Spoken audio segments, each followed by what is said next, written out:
So my basic gist for the interview is I've seen like what I consider to be a general whitewashing of the Image history. At one point when I do a lot of research, and at one point I was actually watching an interview with you where you joked, you were like, there were 5 of us that started Image, Todd. No, there were 4 of us. Or you said, oh, that's what I'm sorry. 4 of us that started Image, Todd. 4 of us. Because, he just conveniently seemed to leave you out of stories at a lot of points. Yeah, I've told him several times, and he always goes, oh, yeah, and then says it again. Yeah, and it never seemed acrimonious to me. But no, it's not acrimonious. I don't think it's acrimonious. It's just the way he views things. Exactly. But in interviews after that began becoming prevalent, I've seen a massive underplay of what I feel like you brought to the table with Image. And I've even read stories about how there were like big, almost battles about how you coming on board at Image, about how like everybody else was the cool guys. And then there was Jim Valentino. And like, no, they were just better sellers and better artists, or more popular artists, or however you want to put it. They were selling massive numbers. I don't think it had anything to do with ego, but I want to make it had a lot to do with ego. Okay, that's very fair. That's very fair. I think that everybody at Image was aware of what you brought to the table, which was an experience in comic books and a knowledge of how things worked and how to get things done that a lot of them didn't necessarily have. Well, Rob started Image. Let's get that out of the way. Okay. Image was created by Rob.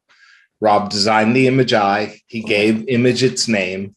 Okay. He started everything. He talked to 3 people that he was close to and that he trusted. He wanted to do it. And it depends on how you look at it as to where it started. I mean, Diane, my ex-wife, and I remember Rob coming over to the house one day before all of this and saying, wouldn't it be cool to do a book from start to finish? And we burst out laughing because we'd been doing it for years. So we sat down and we showed him page marriages and how to paginate a book and all that kind of stuff. So there was that. But it all started with a dinner in San Diego. And the dinner was with Dave Olbrich, who was then the publisher of Malibu. And Eric Larson and Rob and myself were there. And, excuse me. And Rob asked Dave if he would publish us. And Dave, laughing and thought he was joking. Rob was not joking. So Rob talked to Eric Larson, Todd McFarlane, and me. Rob and I at the time were off and on studio mates. If we weren't sharing a studio, then chances are good one of us was at the other studio. It was just, the way things were back in those days. So all the other guys didn't want me involved. They didn't think I was good enough, except Rob. And what Rob said was, if I join and if I'm successful, then I will be proof positive that this idea works. It doesn't just work for millionaires. It doesn't just work for guys who are at the top, at the top of the food chain. It can actually work for a guy who has a modest success. And that was Rob's argument. And Rob said that to the others that I was giving up a hell of a lot more than the rest of them. That while they they always had a problem with Rob and Todd because Rob and Todd were troublemakers, but Rob and Todd sold very well, right? I was a troublemaker too, but I didn't sell very well. So I was the one who would get into trouble. So, and that was the thinking. So that's where it comes in. I mean, again, I would tell Todd over and over again, look, you got it wrong. Knock it off. It's dissing me, and it's hurtful. Because I really did put up a lot to be in Image, but it wouldn't do any good. So there's just no point. And that's all stuff that I kind of want to delve a little bit deeper into, because I see, like there's a lot of peripheral conversation that happens about your career pre-image, with Aardvark Vanaheim and Renegade and stuff, all of which I grew up, loving. So let's kind of kick it off. I don't want to retread a bunch of ground. You did an amazing interview for Cartoonist Kayfabe with Ed and Jim. They Great are, guys. yeah, oh, Great dude, guys. I absolutely love their interviews, especially because they're, as industry professionals, they think of stuff to ask, and they really know, where to go with conversations. I loved the interview. You talked about, the Vietnam War, about how that kind of fed into a feeling of like almost senselessness for a lot of your generation, and about how you had fallen in love with Marvel and made the decision to go out to San Diego Comic-Con for the first time. You met Jack Kirby while you were there. And then subsequently, bam, you're like, I'm moving out here. I'm going to do comics. And you went out to a buddy who was running, I believe, a theater, Yeah. and got a job with him. You were crashing on his couch, managed to get hired on at the San Diego Comic Con. That was all volunteer. Oh, as volunteer. Okay. And Yeah. that's kind of like where I wanted to pick up, because that's where I think, a lot of your interactions with the industry obviously started, and your career started, and all of that. Oh yeah. Yeah. Can you talk a little bit about getting hooked up with Dave Sim? Because you did, obviously, you did an inordinate amount of like early work for Cerebus and your own title for Aardvark Vanaheim. I had been doing I'd been doing a lot of mini comics, is what we called them back in the day. I don't know what they call them now, the small press minis. And I came to the attention of a woman who was editor for Eclipse back in the day, named Kat Ironwood. And she also wrote columns for, various publications, fan publications at the time. And she was starting a book for Dennis Kitchen called Bop, B-O-P. And it was supposed to be comics based on songs or music. Okay. So she asked me to be in it. And the first idea I pitched her was there was a song by Procol Harum called "A Salty Dog." And she sent me back a note and said, "What is it with you guys and pirates?" And I said, "I don't know, pirates, dinosaurs, ask any boy in the world and they will tell you they just love both of them, for absolutely no reason whatsoever. They just love them." And so she didn't like that idea. So I sent her. I'd written out and drawn another story called "In My Life," and it told the story of growing up with the Beatles and how John Lennon's assassination affected me personally, and how it affected pretty much everyone in my generation. And she just wrote me back a note and said it made me cry.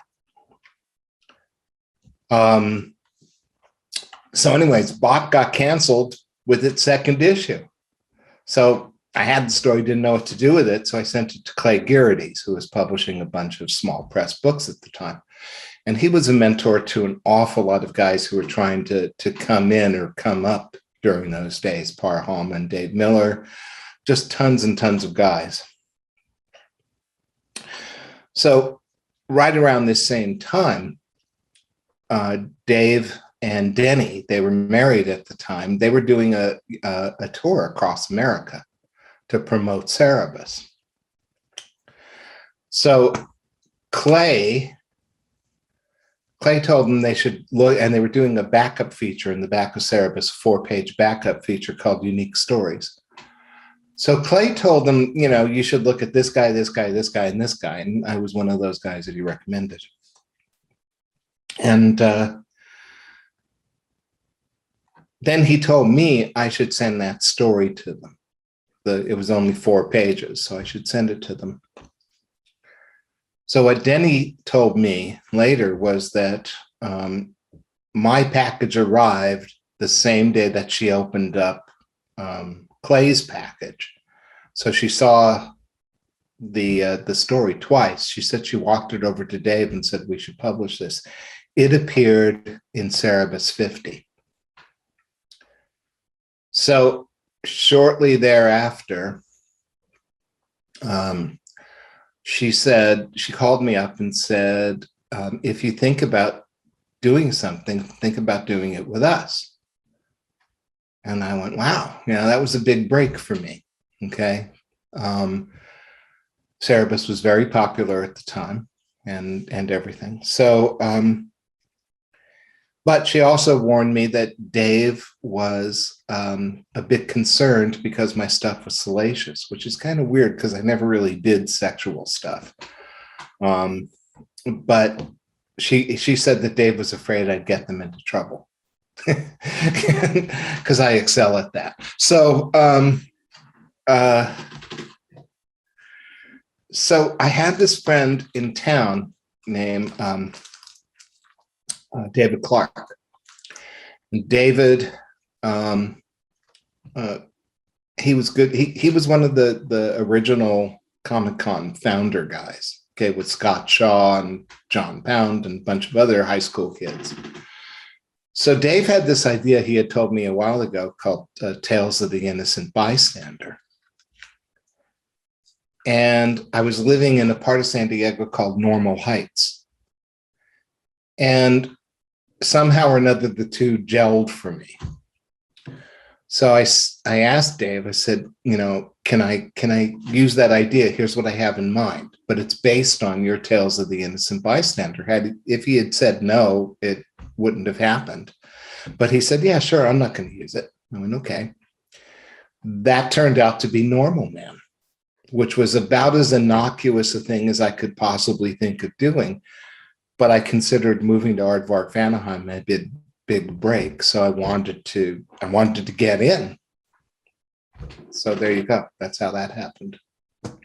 Can you talk a little bit before we move on, because from there you went on and did, obviously a little bit more independent work, and then that would move into your early Marvel stuff. Can we talk a little bit about Jack Kirby?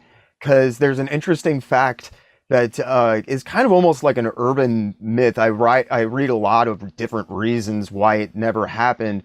And you graciously sent me a few pages from your upcoming book, which I am inordinately interested to read, that had some cool, it had an interesting fact about why his name didn't show up in the Image books. Because I've read, well, you said that like you knew Jack, and you had met Jack and Roz through obviously through the Comic-Con, and then you were asked to basically approach him to put his name on the inside of all of the Image books, and then just kind of slyly called him up and was like, hey, this is what's going down and this is what's happening, and just didn't bother to ask him to put his name in there quite politely. No. Todd asked. Todd calls me up and he goes, Jack Kirby? And I went, yeah. He goes, can you call him up? I go, yeah. He'd take your call. Yeah.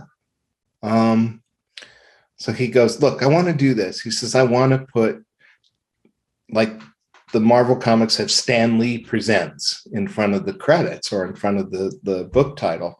He goes, I want to put Jack Kirby Presents in front of our books. And I said, no, Todd, can't do that. I said, it's wrong on so many levels.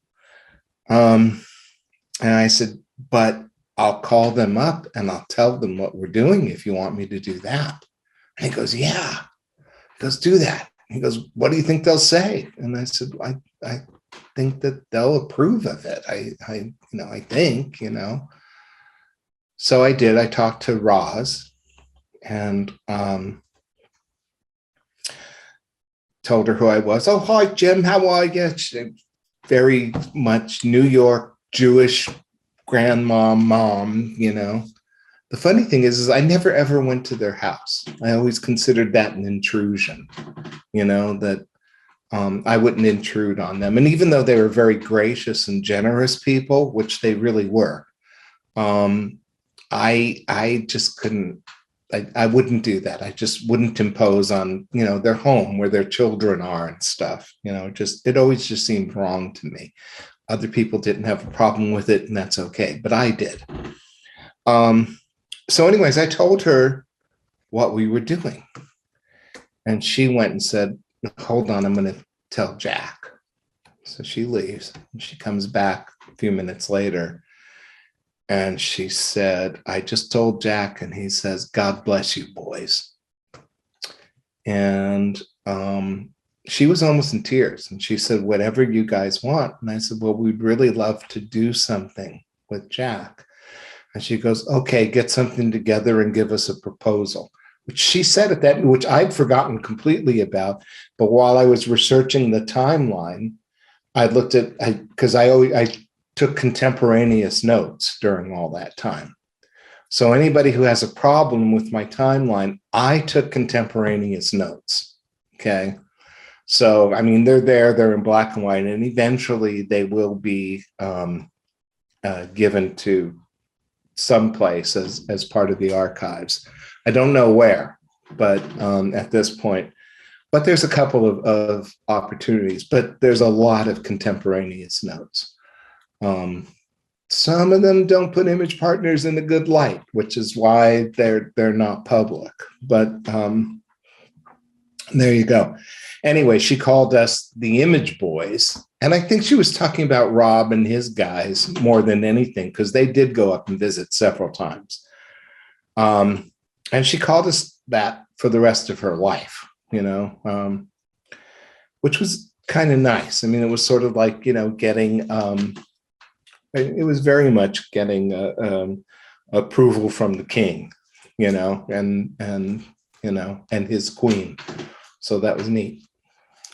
Yeah, I wanted to ask about that because when I talked to Dave Olbrich, I asked him, you know, about when Image first started, and one of his favorite stories was when he got called up, and he really, you know, he wasn't supposed to talk about Image, so he was like, "Well, I know Jack Kirby. You want to go to Jack Kirby's house and ask Jack about Image?" And Jack went. He gave a nice little quip, and he called you guys the Image Boys, and literally said "God bless" and all of that, and he was super excited. And as soon as the news crew left, Jack took him aside and was like, "So what's the inside skinny? Tell me about, you know, what's going on with the Image." It was so cool to learn that Jack was as excited about Image as he was, because I feel like so much of the energy that started Image really did grow out of like all that creator movement in the 80s, you know, that came from Grunwald and him having so many slam ups with Marvel especially, and guys like you who would come from the independent circuit who would learn to kind of almost circumvent that and work your way into Marvel. So can we talk?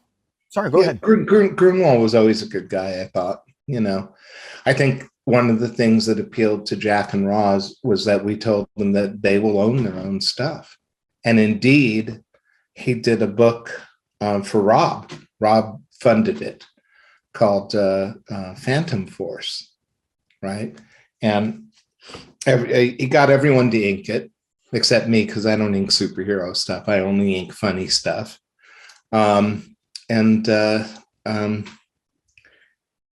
All the proceeds, every single penny went to the Kirbys. And it was something, I think, just shy of $1 million. You'd have to ask Rob. But Rob gave it to them, the whole thing, you know? So with all the crap that gets thrown Rob's way, it's something, you know what? All those people who said that they were for Jack Kirby, what did you do for him? Because I know Rob did. I love that you bring that up, because a lot of the people who watch my channel are a little bit younger than me, a little bit older than me, and Image gets brought up a lot. And Rob is a very easy target. And Rob's done some stuff that I don't agree with over his career. Me too. You know, yeah, exactly. And I was going to say, and obviously, you know, with his leaving Image, I think, you know, we can both agree that maybe he made some bad decisions. But like a lot of the stuff that I hear him get called out on is nonsensical. It's just seems like bullying at this point, like cheap shots and half truths at best. Like, yeah. Well, when Rob and I were on the outs for, you know, a while, very publicly on the outs, and people would come up to me and rag on Rob. And what I would say to them is, he's just a name in a credit box to you. He was my best friend. It's like, don't rag on him. You don't really know him. You don't have to like his artwork. You don't have to like my artwork. You don't have to like anyone's artwork. I don't care who it is. You don't have to like them. If you like them, great. If you don't, shut up. Just move on. Don't be a child. Grow up. I deal with that in my comment sections a lot. I did a like short documentary piece about the founding of Image that talked about, the exterminators and that stuff. And like 99.9% of the comments were like super positive, and like Dave Olbrich checked it out and a couple other guys who were involved, and they were like, this is great and it's kind of impartial. And everybody else was just like, Rob Liefeld, blah, blah, blah, blah, blah. And I spent so long in the comments section being like, did you guys not watch the video? Did you not pay any attention to the fact that like this guy has done so much for the industry, and a lot of guys in the industry, like, he was a young guy who came into all of this stuff. He made some crappy decisions. He's a human being. What have you, if I was to put your life under a microscope? At a very early age. He had success at a very early age. I mean, when I met Rob, he was 19. Can we talk a little bit about that? Like your time, how did you initially get hooked up with Rob? Did you meet him through like conventions and stuff? No. We had a mutual friend named Brian Murray.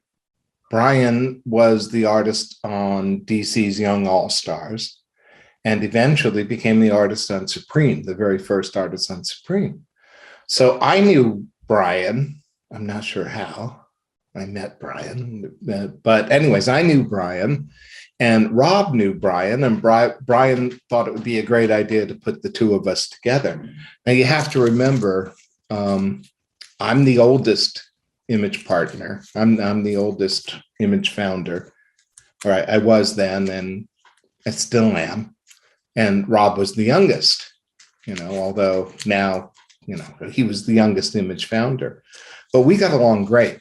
He showed me a bunch of new stuff and new artists and new ways of thinking about things. And I showed him the classic stuff, and pointed out, here's why Jack Kirby is important. Here's why Robert Crumb is important. Here's why, all these things are important, and you need to pay attention to them.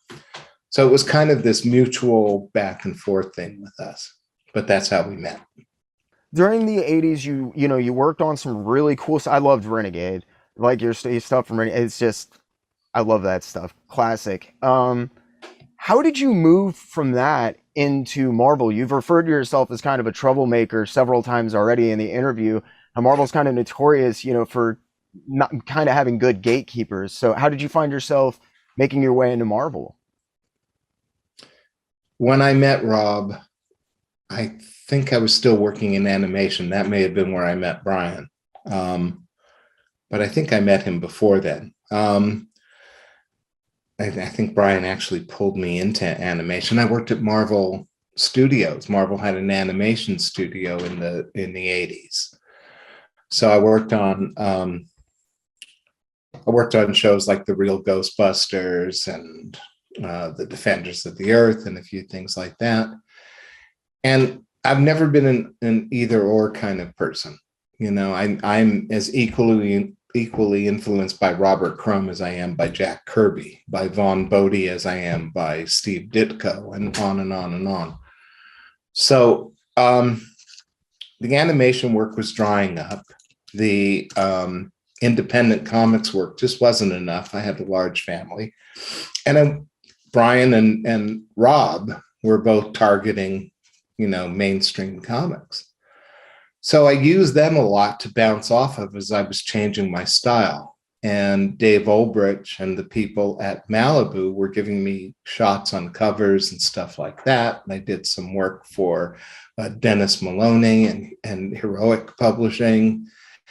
And I was just getting my feet, right? So that's basically how it started. I knew it. I had an in at Marvel in that I knew Craig Anderson, who had become an editor, and he was editing books like Silver Surfer and What If, and I did a lot of what ifs. Then I pitched the Guardians at them, Yeah, and I don't want to beat you over the head with Guardians of the Galaxy. I'm a huge fan of that, and we have a mutual friend actually, and he pointed me in the direction of a back issues interview that he had done on Guardians of the Galaxy. That was really cool. He did an interview with you, William, I believe. William Colosimo. Colosimo, yeah, yeah. And it was a great read, Yeah. really nice deep dive. There'll be links in the description. You can go and pick up PDFs for anybody watching this if you want to read a great article on your work for Guardians of the Galaxy. Did you come into Marvel and kind of have to relearn a lot of things from their corporate structure coming from, you know, the independent world, or were you really acclimated already to that kind of thing and just took like a duck to water? Because it seems like, you know, you went from Silver Surfer, did, you know, 15-ish, you know, spread out through stuff, a bunch of issues, 15 or so issues of What If, and you were off running on Guardians of the Galaxy, and it seems like you had a good plan for a nice long run on that series. Yeah, I did. No, it wasn't. I've always considered myself a professional. So, you know, you adapt your work to your client. You do what your client asks. So in the case of Marvel, I mean, you know, I'd read Marvel comics right from the beginning, pretty much. The very first Fantastic Four I ever got was issue number 5. And I remembered it not because of Doctor Doom, which I think everybody else would remember it for, but because the Thing was Blackbeard. And I thought that was so cool. Pirates again. The first Spider-Man I ever read was issue number 4 with the Sandman. It had 4 panels on the cover, which I thought was very cool. And I was a kid at the time. So working for Marvel was a dream come true. I mean, Paul Levitz told me once, many, many years later, that he didn't think I was accomplished enough to work for DC. So I was like, yeah, I'll go work for Marvel instead, you know, blow me, which is my attitude. You know, it's like, come on, you know, really? But, you know, whatever. You know, everybody's entitled to their opinion. And the funny thing is that when you're an editor or a publisher, you have to tell certain people no, you know, and when you tell them no, you're a jerk. And when you tell them yes, you're a great guy. It's funny how that works. So anyway, so I started slowly with Marvel, little pickup things here and there. And when Craig got What If, he asked if I had any ideas for it. And I said, well, let me think about it. So I did, and there you go. The Silver Surfer. There were 2 issues between Steve Englehart leaving and Jim Starlin coming on.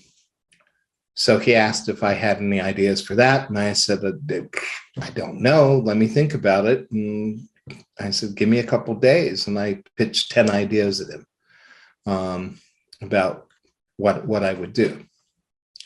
So anyway, so it just kind of grew, you know, but I wanted a steady gig. I believe at this time, Rob was offered X-Force or the New Mutants. It wasn't X-Force yet, the New Mutants. And I had done a bunch of proposals for Marvel because I figured they're not going to put me on the X-Men, you know, so what can I do? And my strategy was do something that no one else is touching, which gives you free reign to do something. So I came up with a bunch of different proposals, including one with Rob that I was going to write and Rob was going to draw, called The Young Avengers. And ours was pretty similar to the New Warriors. It was pretty similar to what they did, but basically the reason is we wanted to do Marvel's version of the Teen Titans. Okay, he had done a New Mutants annual, I think, with Namorita, and we both liked Namorita. She was basically Marvel's Supergirl, you know, if you look at it that way. And there were a couple of other young heroes around, and we just thought, well, sure, you know, it just makes sense. Nobody had done Marvel's Teen Titans. So that was the pitch that I thought was going to sell, but I figured I needed one more. So I'm looking through the Marvel Universe handbooks, and I come across the Guardians of the Galaxy. And I call Rob up and I go, what do you think of the Guardians of the Galaxy? And he goes, they look cool, but they don't have a story. Which was kind of true at the time. They didn't really have a story. After the Badoon thing, there was nowhere for them to go. So a couple of nights later, I think, and this was just like a day before we left for the convention. The convention was up in Oakland, which I believe we drove up to Oakland, maybe flew. I can't remember. Anyways, both Rob and I went. That's where he secured the New Mutants, I believe. And I pitched Guardians of the Galaxy to them. The idea came to me a day or so before we left for the convention, which was, why not position it 1,000 years in the future of the Marvel Universe? So essentially what it became was an ongoing what if. And they just left me alone. Because there's different universes at Marvel. Although they didn't call it at the time, the 616 universe and various others. So the Guardians were sectioned in a possible future.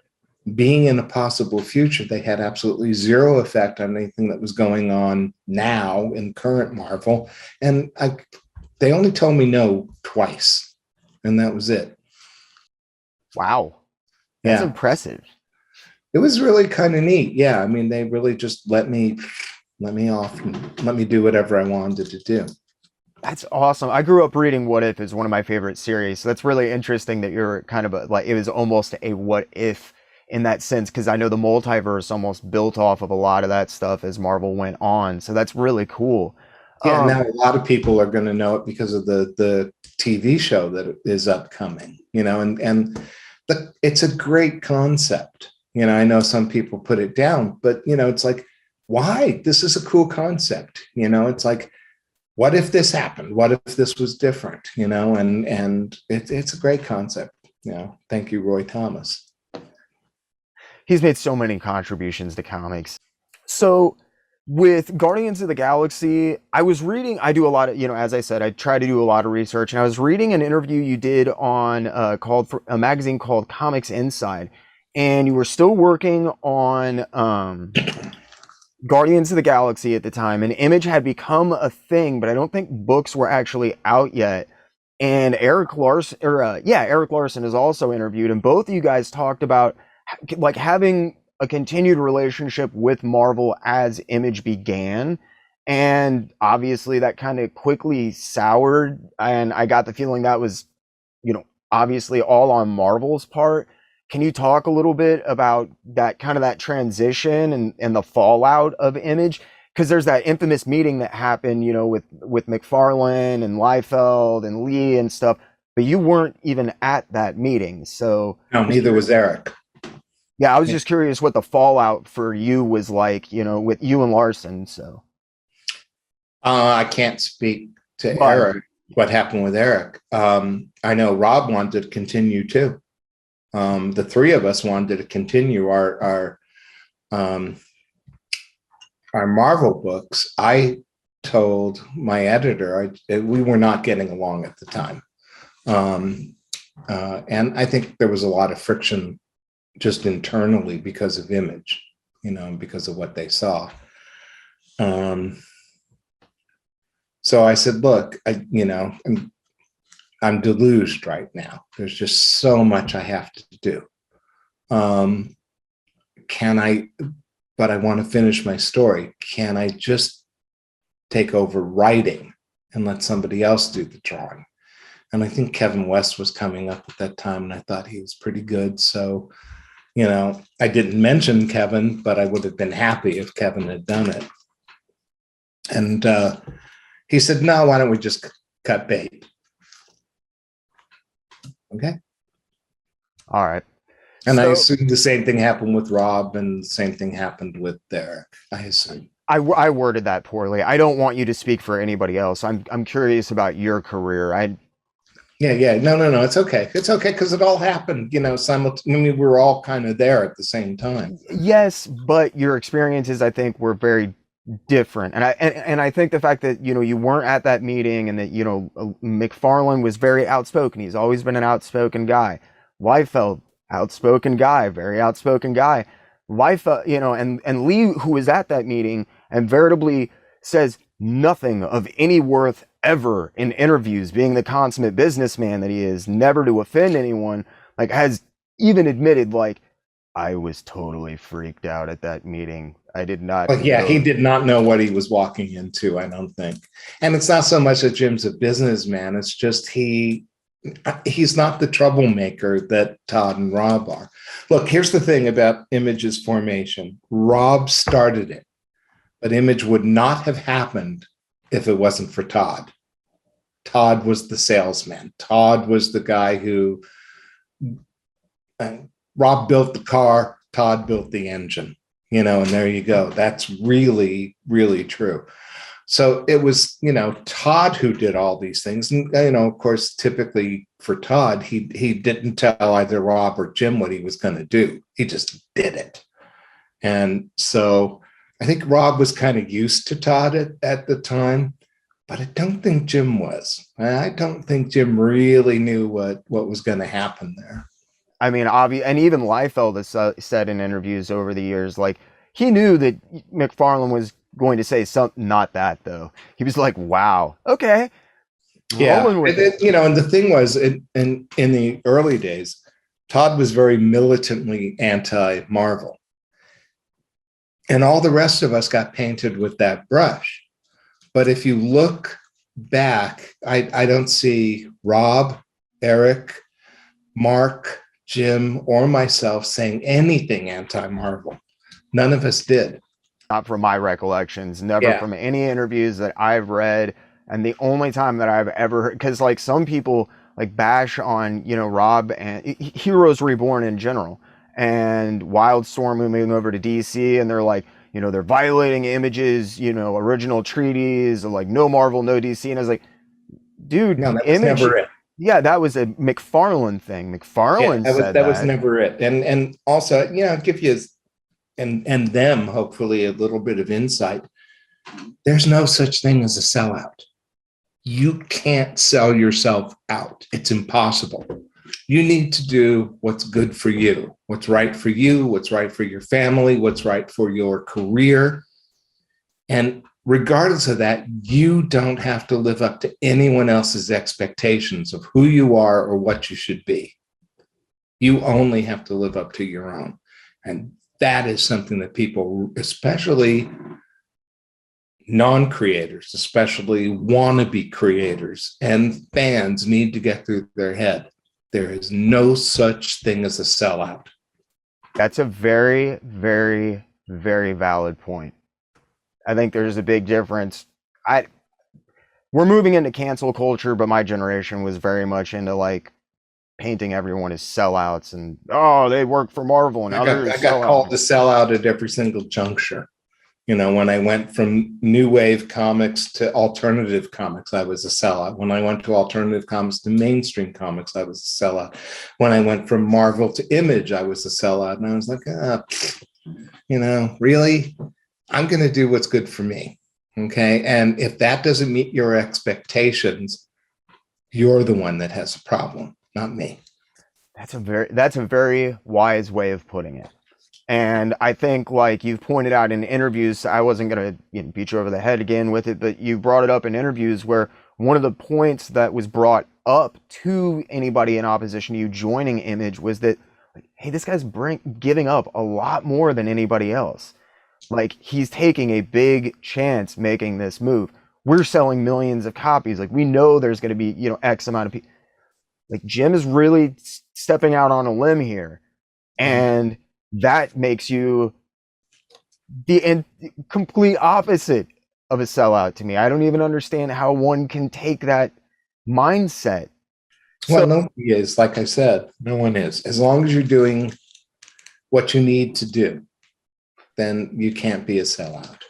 So did you take the job for money? Well, everybody takes a job for money.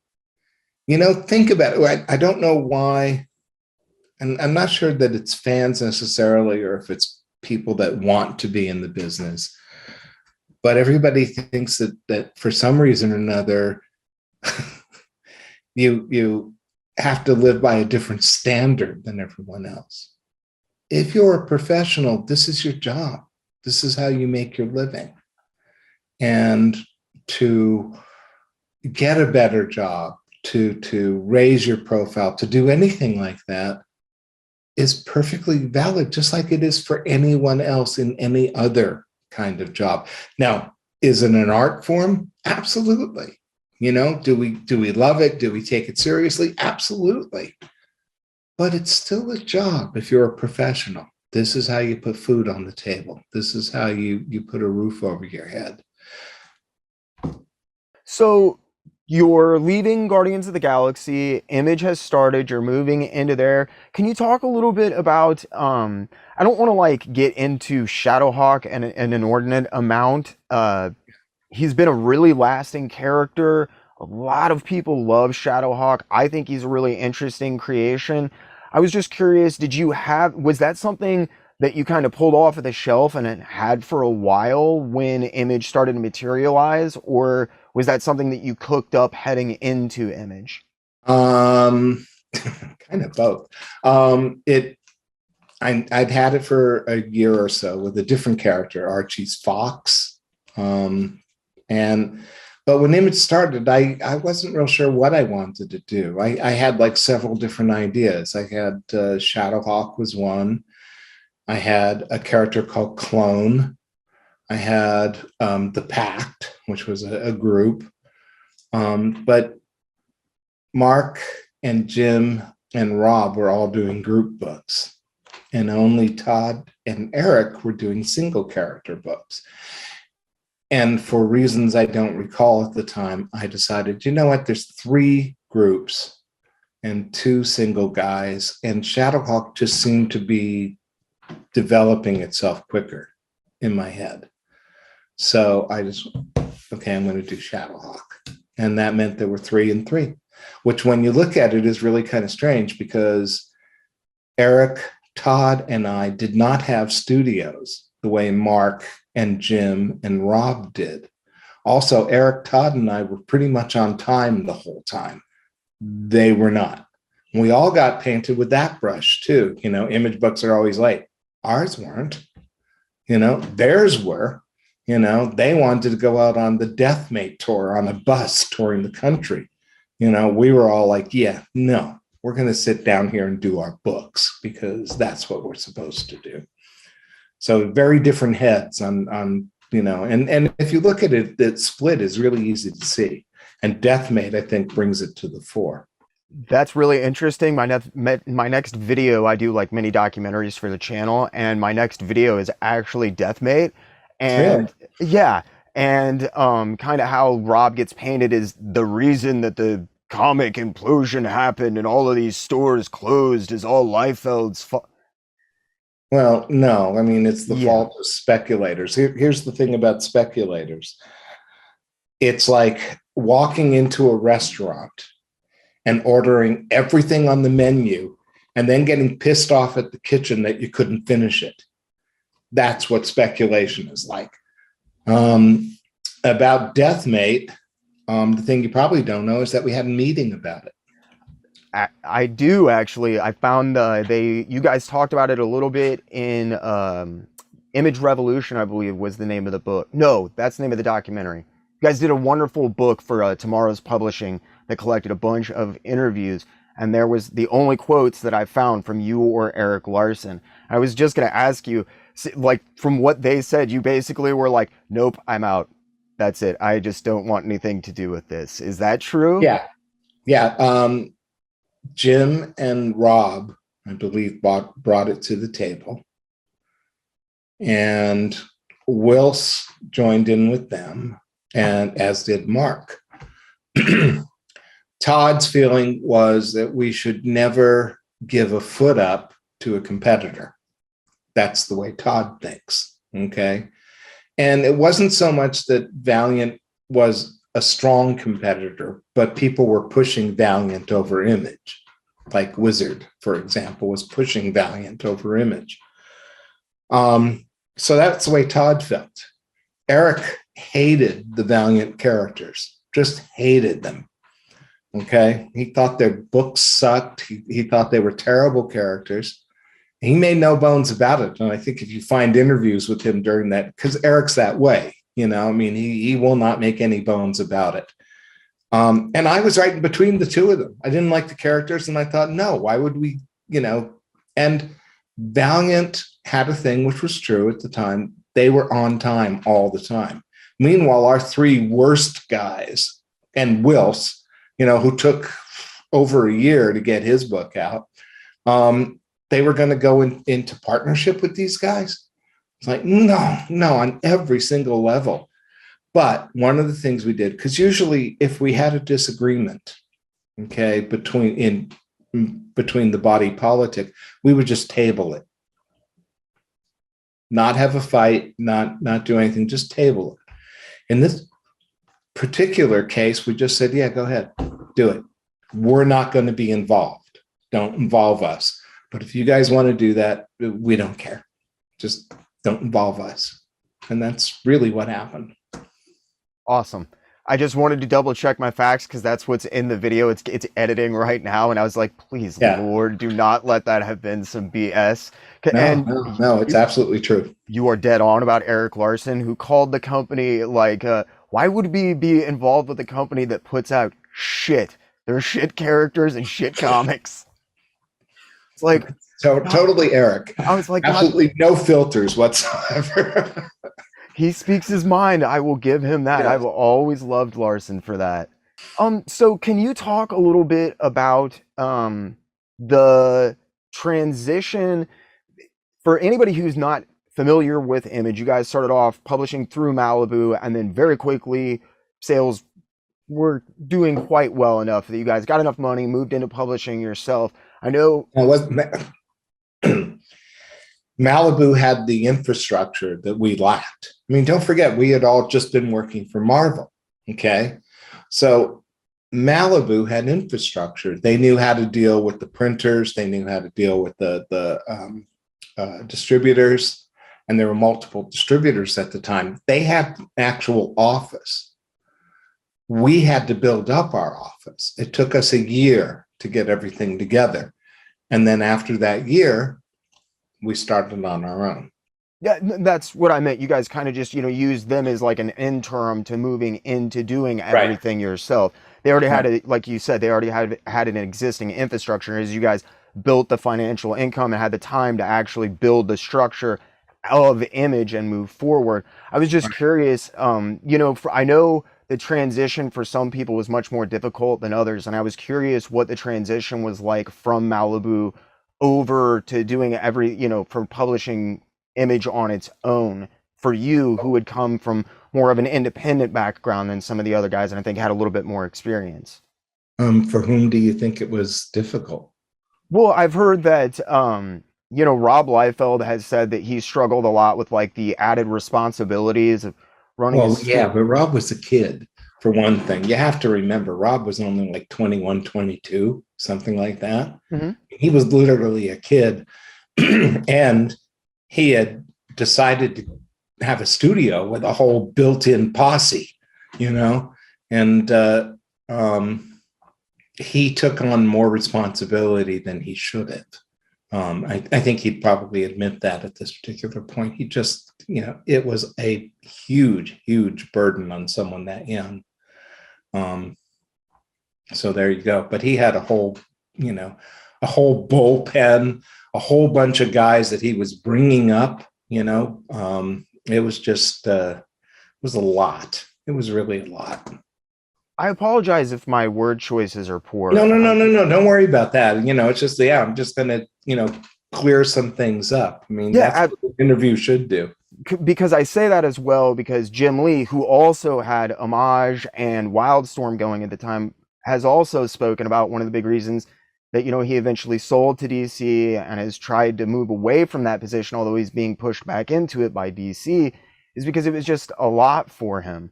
Yeah, And, I know Eric Larson handled it fairly seamlessly from what I can tell. He was because kind Eric didn't have a studio.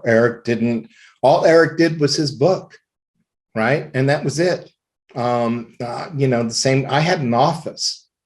Okay. My office was set up where I had someone who helped me keep my calendar and stuff like that, someone on the promotion end, but it was an office. It wasn't a studio. It wasn't a whole bunch of young kids drawing and the way Rob and Jim and Mark had. It was an office, which helped me do my day-to-day stuff so I could keep on doing my book. I was going to say, and that was what I was kind of driving at, was how you and Eric seem to have had a much more focused view of what you were doing, and a smaller, scope of things, very controlled, and maybe it seems from the outside, a better game plan.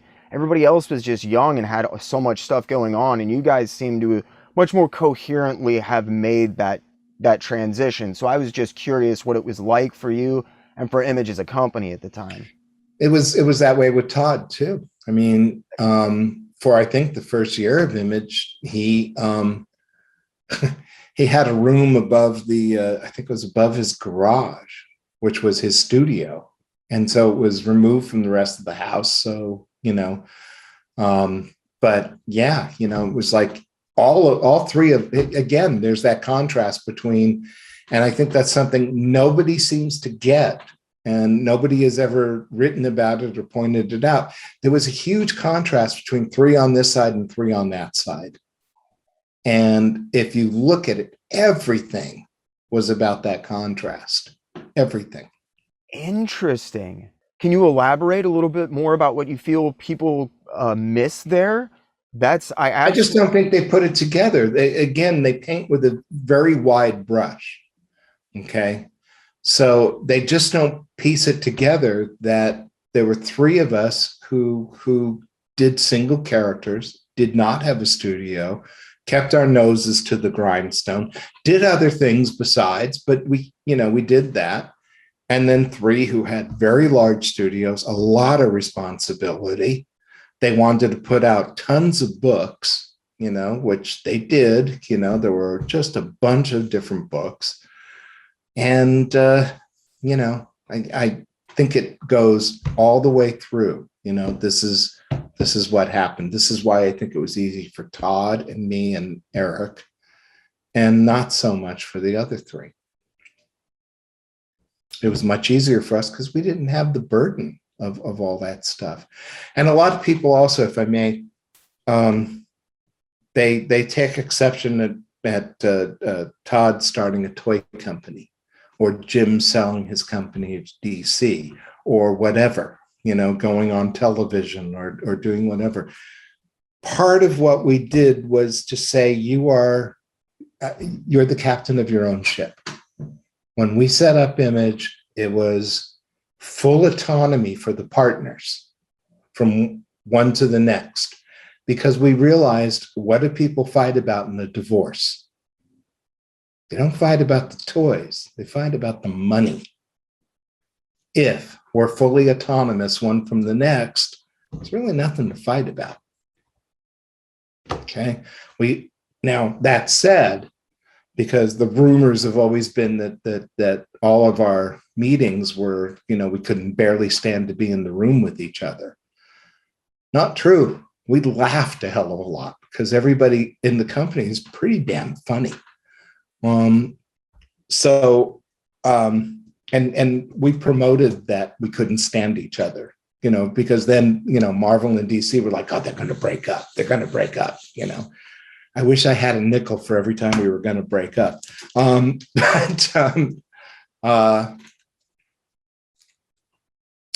sorry, I lost my train of thought there.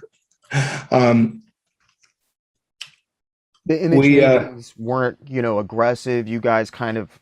Oh, they were in a sense. I mean, you have 6 guys with very strong personalities, very strong individuals.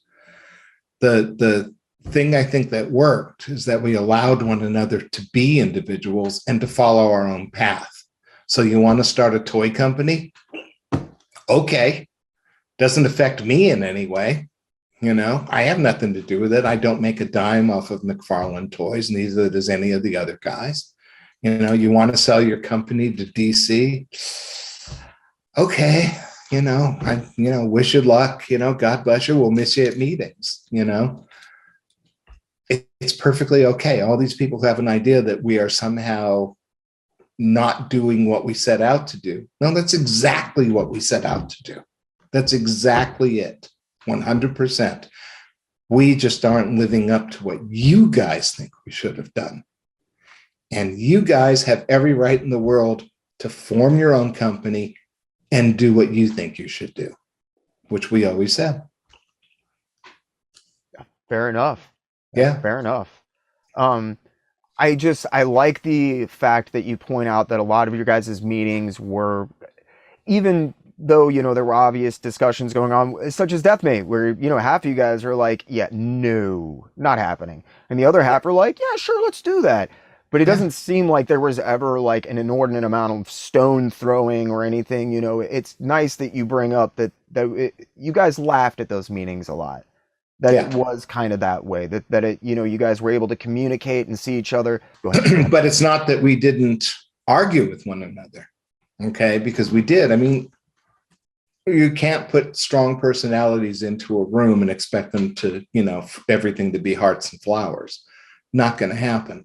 And different people were close and at each other at different times, depending. I won't get into all that, cross reference, but I'll tell you, every single one of us has had it with another partner, and then it all washes out. And I don't know if you have siblings or not, but if you have siblings, then that sometimes if you have like a brother, sometimes you and your brother can come to blows, but God forbid anybody else takes a shot at him, and what Larry used to say is we would fight amongst each other, but when someone fought us as a group, we'd circle the wagons, which was a good way to look at it. At some point, Image started to be viewed as like one thing as opposed to separate people. Did that take place right away for you guys, or? Yeah. And what happened was Image Central was established, and Image Central is where non-partners books come in. So right now, today, Eric Stevenson is in charge of Image Central. Okay. So all the books that Eric publishes are Image Central. Okay. All the books that Todd publishes, he's doing a bunch of new Spawn books right now, Gunslinger Spawn and King Spawn and, whatever Spawn, they're Todd's books. Whatever's Robert's doing, whatever he's publishing are Skybound books. So it's both. It's my books are Shadowline books, and they have nothing to do with anybody else. But Image Central is the larger part of the company now, especially under Eric. And as far as it goes, and Image has had ups and downs. I mean, don't forget, Rob and Jim in the early days were producing a hell of a lot of books, right? So Rob's gone, and there's about 50% of Image. And then Jim goes less than a year later, and there's another 50% of Image. So that left Larry in the position of having to try to fill those gaps in order to keep the lights on, okay? And he never really wanted to be a publisher. So he looked at everything as, this is how much we need to keep the monthly nut going. And he just filled that in. Then when I took over, I did a whole scorched earth thing. I said, it's going to take me 5 years to rebuild the company. And so I wanted to look at what I thought were better books, better artists, better writers, better concepts. And I brought in a lot of people that I thought would help that. And then Eric Stevenson came in working under me again. And he and I just, started building relationships with other people to try and get more books. And I thought more higher quality books in. And then when I left, Larson continued that along his ways, but Stevenson has really taken the ball and run with it, I think. I absolutely agree. When I was growing up, my view of Image completely shifted when you took over. Your scorched earth policy was, I saw a huge change in the output of the company and how the company was even generally perceived by people just changed from like a spectacle almost and hot artists and that kind of thing and keying in on some series to really a general move towards putting out quality content and providing a house for people to create stories and get those out to as large a market as possible. My feeling is this, good art will sell a book. A good story will bring them back. And you need both.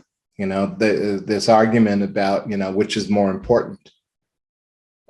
No, you need both. You need a good concept, an interesting concept, which was my whole thing.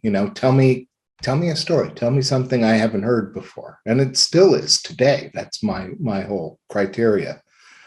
But it has to be good art, and it has to be a good story, well written and well drawn. Now, that doesn't mean that it has to be any specific genre or anything like that. I've got a couple of books in the pipeline right now that couldn't be more different from one another, but that's what I like. I like books that are different. I like books that don't, regurgitate the same things. We don't need another Ersatz Superman or Ersatz Wolverine or whatever. What we need is a good story. I think you accomplished that very well with the industry, and I think Eric Stevenson is doing a great job of carrying that on. I've seen the legacy of Image change completely over my lifetime, and it really does represent a lot of really great stuff for me at this point. I know you've been asked about it a million times. I've got you here. I got to ask you about Robert Kirkman pitching Walking Dead. Can you talk a little bit about how Robert Kirkman sold you on Walking Dead? He, when he first pitched it, it was called Night of the Living Dead. And I said, no, I said, you can't do that, Robert. I said, it's there. And I said, and he did not have a good track record at that time. But he was persistent. He was doing a job or two jobs at the time, and he would not give up. And I love that. That to me, I love that kind of tenacity. And I liked Robert. But I told him, I said, zombie books don't sell. And at the time, that was true. And I think it's still true. Zombie books don't sell. So I said, no. And then he says, okay, how about Planet of the Zombies? And I was like, oh, that's just awful. I said, give me a hook. I said, give me something that I can grab onto. Give me a hook. So he called up Eric Stevenson in frustration, and I'm sure he talked to Eric Larson as well and said, what does he mean? Give me a hook, give me a hook. And then Eric told me, he says, he means just that. Give him something that he can latch onto and sell it. Give him a single sentence that he can latch onto. So Robert goes, okay. We're going to call it The Walking Dead. I go, that's a good title. And he goes, and it's about the zombie apocalypse, and it was started by aliens. And I'd never heard that before. And I went, okay, just do 5 issues, okay? So we don't get, too far in debt over this thing. Give us 5 issues. So after reading a couple of issues, Eric calls him up. Eric Stevenson calls him up and says, "Where's the aliens?" And Robert starts laughing. He goes, "There's no aliens. That's just what I used to sell it to you guys." And,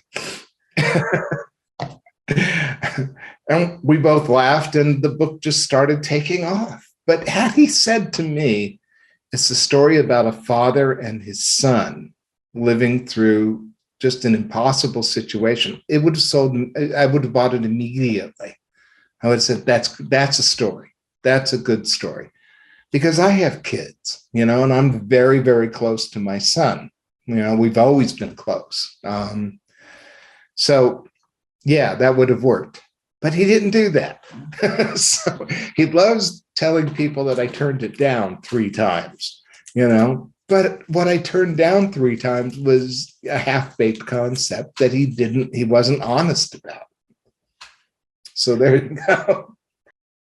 Now, another thing I have a lot of people ask me about on the channel, Rob leaving Image. According to some people, and basically what I've read from Todd is that, and Todd's the only voice piece in a lot of this that, stands out. So this is Todd, and I don't want to lump you in with this, that he was competing with Image by starting another, extreme and this kind of, he was competing with Image, and that rubbed the founding fathers wrong enough that it was decided at a certain point that he needed to not be at Image anymore if he was going to be competing with Image. Yeah. And I also know from interviews you were one of the you were a holdout on that idea. You and Rob go way, way, way back, and we always had it in the bylaws to an ability to remove a partner if a partner's actions were egregious enough that it would affect the body politic. By the body politic, I mean the other partners and Image as a brand. And Rob says he would do it again if it happened again, and I think the same result would have to happen. There were a lot of things leading up to it. It wasn't just one it's like a divorce. There wasn't one single thing. And like a divorce, there was a lot of animosity back in the day. And there's still some hurt feelings, along the way, which is kind of too bad. It's been a long time now, and, but what Rob did was he had, I think, the gem of the month or the cover of previews, and he had formed Maximum Press with things like Battlestar Galactica and a few other things. And what he decided to do was, I can't remember what he called it, Genesis something, a second Genesis or something like that. And he decided that he was going to move all of his books to Maximum Press, Youngblood, etc., all the Image books. Well, Youngblood was the very first Image book, I recall, and memories get fuzzy after all these years, but I do recall him saying that he felt that, and I don't know if he said it publicly or privately, that Maximum Press was a better imprint than Image. And I think at that point, everybody, except me, because I thought Rob started Image and he should not be removed from Image. And it took a lot of convincing to make me say, okay. And even though Rob and I were estranged at that point, I still did not want him to, well, you notice no other partner has been removed since. It was very difficult. It was, I think it was difficult for everybody. And everybody, and like I said, it's not just any one thing. Okay. There's a whole bunch of things and a whole bunch of stuff that happened behind the scenes, and, maybe someday we'll talk about it, but it's one of those things that I think is so inside baseball that it's kind of not really worth talking about, that Rob was removed and I covered this in the timeline. He was both removed and he quit. Those two things happened at the same time. Okay. And in the timeline, I actually print Rob's resignation facts. So it's in there. There's a lot of things in the timeline. What I tried to do is be as fair as humanly possible. I have no interest in bagging on Rob or Jim or anyone. I'm just not interested in it. But what I'm doing is I'm trying to present a chronology that presents the actual facts. This is what happened. Okay. And I base this is what happened on all of the stuff that I kept, which I kept everything. And the reason I did was I thought I was the only one who would. I thought all the other guys were just too far up their own butts to do any of this. And I thought image was important. And I thought image was historic. And I thought image would go down in history. And the best thing to do. And this came from talking to the first generation guys. I was friends with Jerry Siegel. Okay. I was friends with Murphy Anderson. I knew Jack Kirby. I wouldn't say we were friends, but I knew him, Julie Schwartz, all of these guys. And they all said to me that they wish they had kept their early stuff. All of them, to a person, had said that. So I kept my early stuff. And I did that with image as well. I just kept everything that I could. So I've got all the contracts. I've got all the notes between us. I've got all the emails, or a lot of it. I don't know if I have it all, but I've gotten an awful lot of it. So I kept it. So the timeline is based on all these things, plus the contemporaneous notes that I took.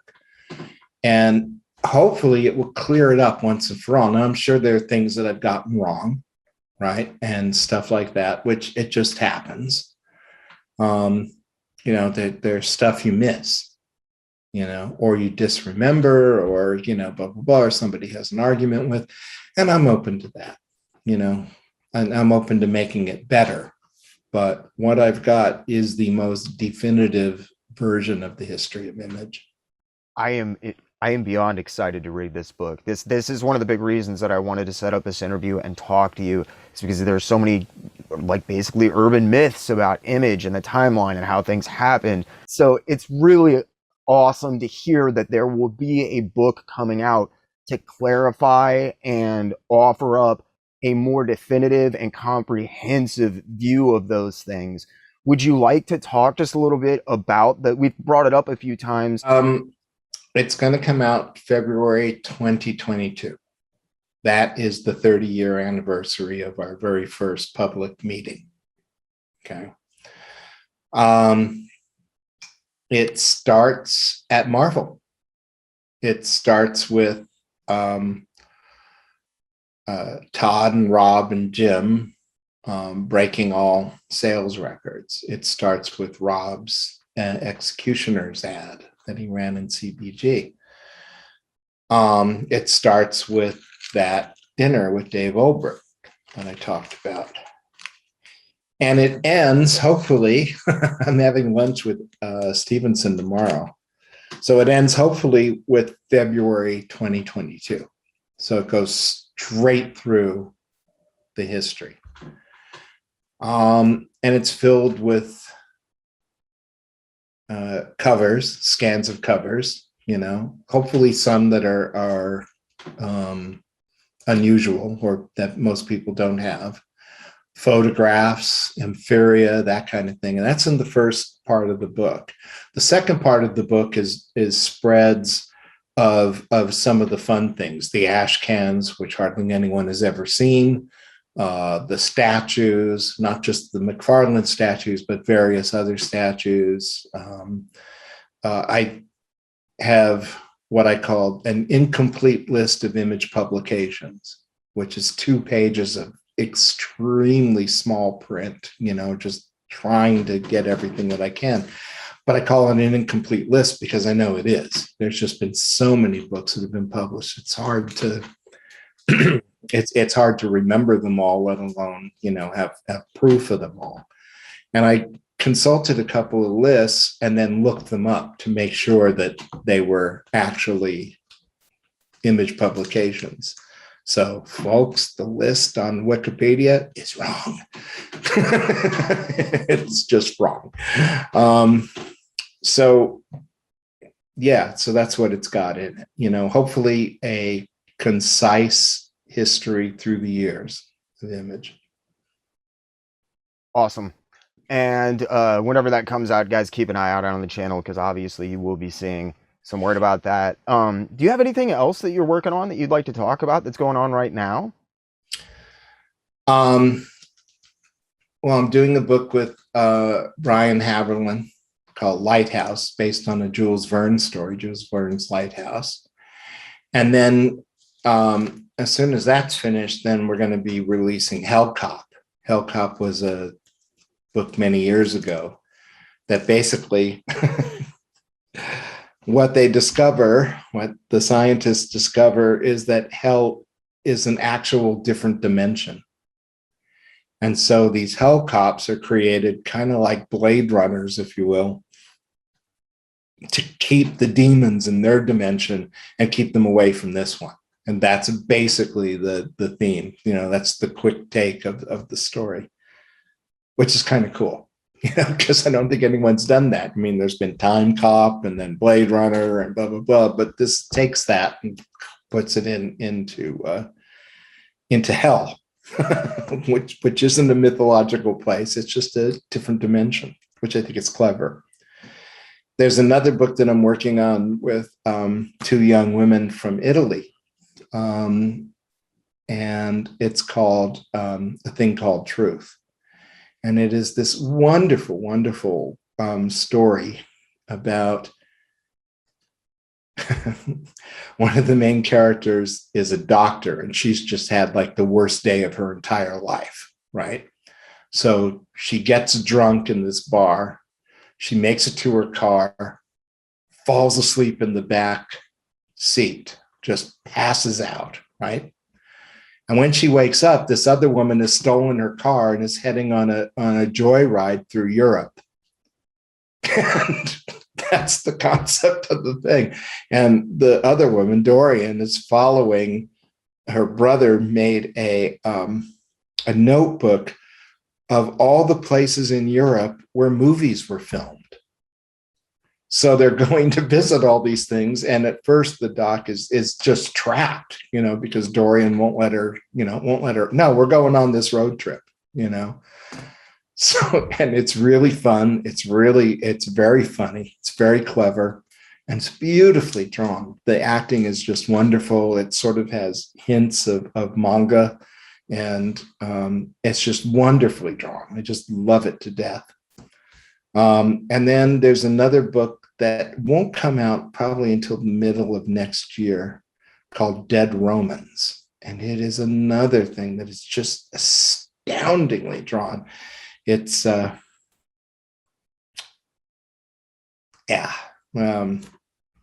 it's just beautiful. But I other than that, also, we're going to do, there's going to be one of those big archive books of image covers. So we'll be in that. I know at this point, the original Shadowhawk #1 cover that Rob inked will be in there. Bill Sienkiewicz Shadowhawk cover. A few other things, don't think the Mark Texerias. But so there's that. The timeline.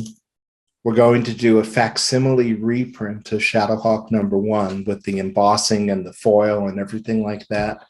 That'll be in August of next year. So on the 30th anniversary of Shadowhawk #1 being released. And it will be, every single page will be in it, just as it was originally. And then when, I don't think this has been announced anywhere, Philip Tan is going to be doing a Shadowhawk one-shot that he pitched at me. And it'll be called Who is Shadowhawk? And he's got a very clever idea, and he's going to draw it.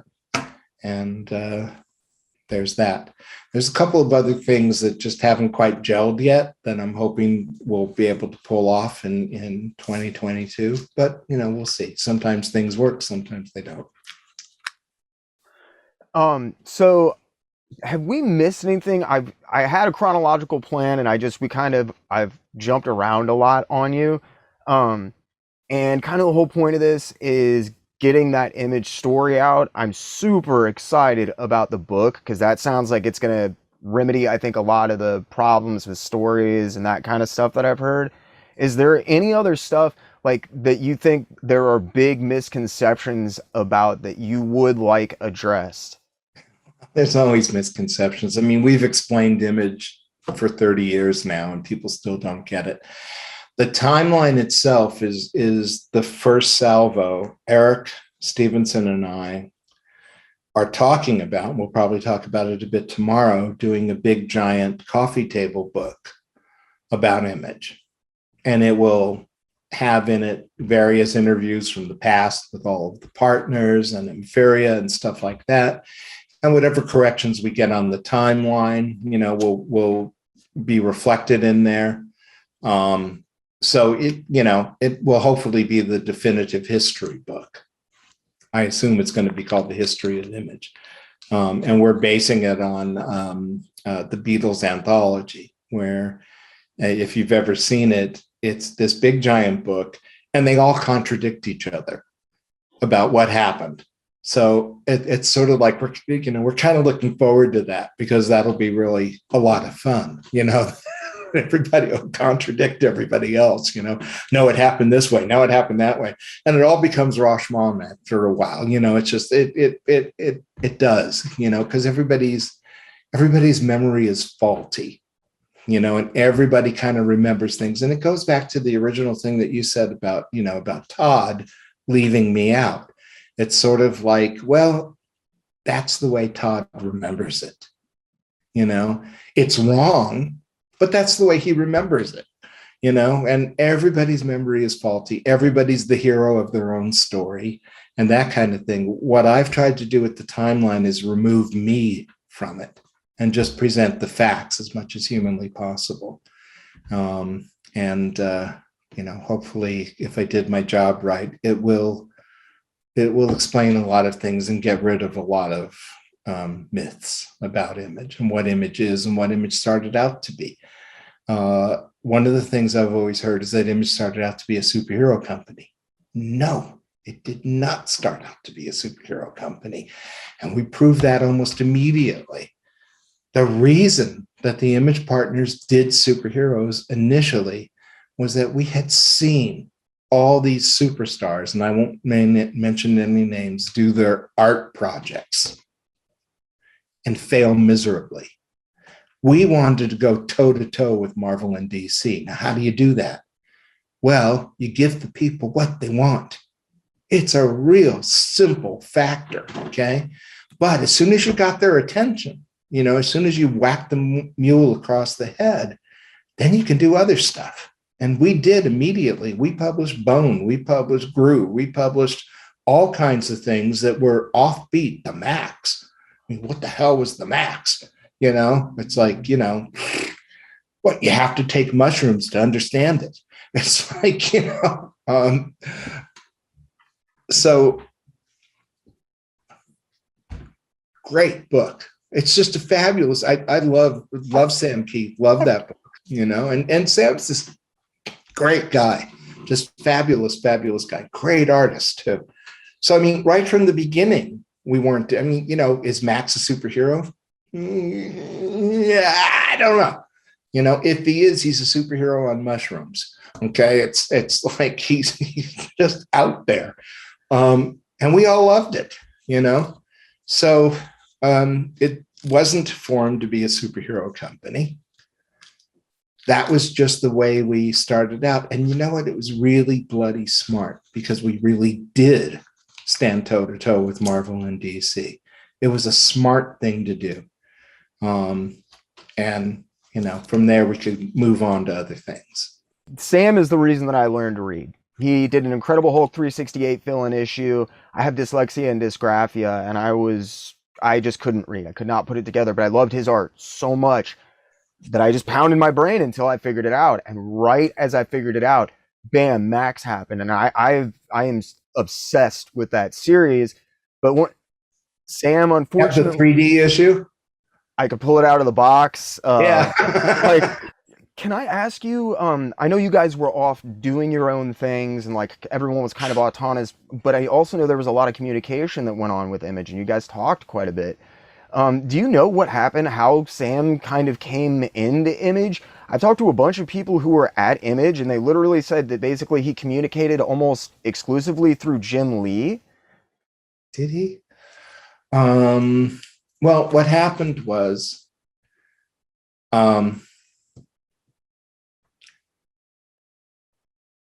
here's another thing about what selfish bastards we were. We opened up the company so that anyone could come in, own their own characters, and profit from their own characters, not us, not the company. So each of us, initially, Chicago 1992 was the first appearance of all of us together, except Jim, because Angie, his first wife, was about to have their first child. So Jim couldn't go, which was responsible of him. It was the right thing to do. But San Diego, that was a different story. We were all in San Diego. And what had happened was each person brought up whomever it was that they were bringing into the company. So there was Mike Grell, Shaman's Tears, there was Sam Keat, there was Dale Keown, there was Jerry Ordway. There were a lot of, really top flight guys. They saved mine to the last because I brought in Alan Moore. And when I said Alan Moore, everybody was like, wow. That was a result of me doing Alan a favor a few years before and us getting to know one another. So, and also being in that, when you come up as a professional, you come up with a group of people, seem to come up at the same time. We used to call them class, mine was the class of 84. So it was Scott McCloud, Steve Bissett, and Don Simpson, and Jeff Smith joined us. And, those were my friends. My friends weren't the guys at Marvel or DC like Eric's were or Jim's were or whatever. My friends were the independent guys. Because those are the guys that I came up with and knew well and that kind of thing. So I'm not sure where he came through. He could have come through Jim. It's possible. He could have come through Todd. And I'm thinking he probably did come through Jim. Jim had a good eye, very good eye. And Jim, despite what some people think, really started bringing in more alternative type books. So Homage Comics had brought in Strangers in Paradise and Astro City. People either forget or don't know this stuff, right? Cliffhanger, he brought in, the young guns, the younger guns, Jeff Campbell and Jeff Madura, Joe Mad, and a few other guys. But, at first he did Homage Comics and he really did, push the boundaries, I did the quote unquote non-line, which was the notion behind the non-line was that none of the books were connected to each other. They were all just independent of one another. And therein came Brian Bendis and, just a whole bunch of other people. I brought in my old friend, William Messner Loebs, Bill Loebs. and a bunch of other people, Scott Morse. Gosh, I mean, it's just so hard to remember all of them. But, you know, we branched out. I guess the point is that we branched out very, very quickly. And we could do that because what we did initially was very smart. I think every move we made at the beginning was very smart. Being autonomous from one another, that was a very smart move, because what it did was it allowed us to create a co-op. And the co-op gave us the power and the ability to deal with printers, to deal with distributors, to create an infrastructure, right? But it gave us complete autonomy from one another. So we had the best of both worlds. It's a pretty smart move. Super interesting. You guys were almost completely reliant and non-reliant on each other at the same time. That's brilliant. That's this whole family aesthetic coming back again. Like like a co-op, like different different businesses that band together for the good of everyone, you know, for everyone's benefit. You know, people didn't understand what we were doing. You know, God, I cannot tell you how many times, you know, we were doomed. We were going to fail. You know, we weren't living up to our goals, or, you know, at first there was a lot of, why are they leaving Marvel? You know, gee, you know, they're so ungrateful. Why are they leaving Marvel? It's like, why do you leave a job? You know, it's like people could not connect those two things for some reason or another. It's very weird. It's that fan mentality. I think people have a hard time separating like fact from fiction, and people from a name in a comic book that they equate with superheroes and super great big things, and everything has to be grandiose. And well, and you know, there's a certain mystique and a certain thing about working, you know, for a company like Marvel. It's a dream, you know, and I got to tell you, it's really fun playing with those characters. And I just had a talk with a guy a couple days ago, and just said, you know, if it's not fulfilling for you, then it's time to go, you know, but if you need the bread, you know, then do a couple jobs here, do a Steven Spielberg thing, you know, do your E.T., you know, do your popcorn movie, and then go and do Schindler's List. Have E.T. pay for it. You know, that's the smart way to do it, you know, and it can be done. no, I think it absolutely paid off. And as you pointed out, you know, Max was like right on that second wave of releases that came out. And I love that series because it's absolutely bizarre. And I don't think it could have ever really existed anywhere else at any other time. There was this really special thing going on where there was all this opportunity to tell stories that were superhero stories, were not really superhero stories, and kind of expand. And I saw the company changing and evolving. Was that part of the mindset of bringing in that second wave of artists, was to kind of expand and get away from that initial concept of giving readers exactly what they wanted with E.T. and allowing for Schindler's List? I think everyone may have saw it a bit differently. May have seen it a bit differently. I think on one level or another, it was a way of us saying, we're here to stay. This is not going to be a fly-by-night thing. We're not only here to stay, but we're going to be offering our deal to top flight people. And as a direct result of that,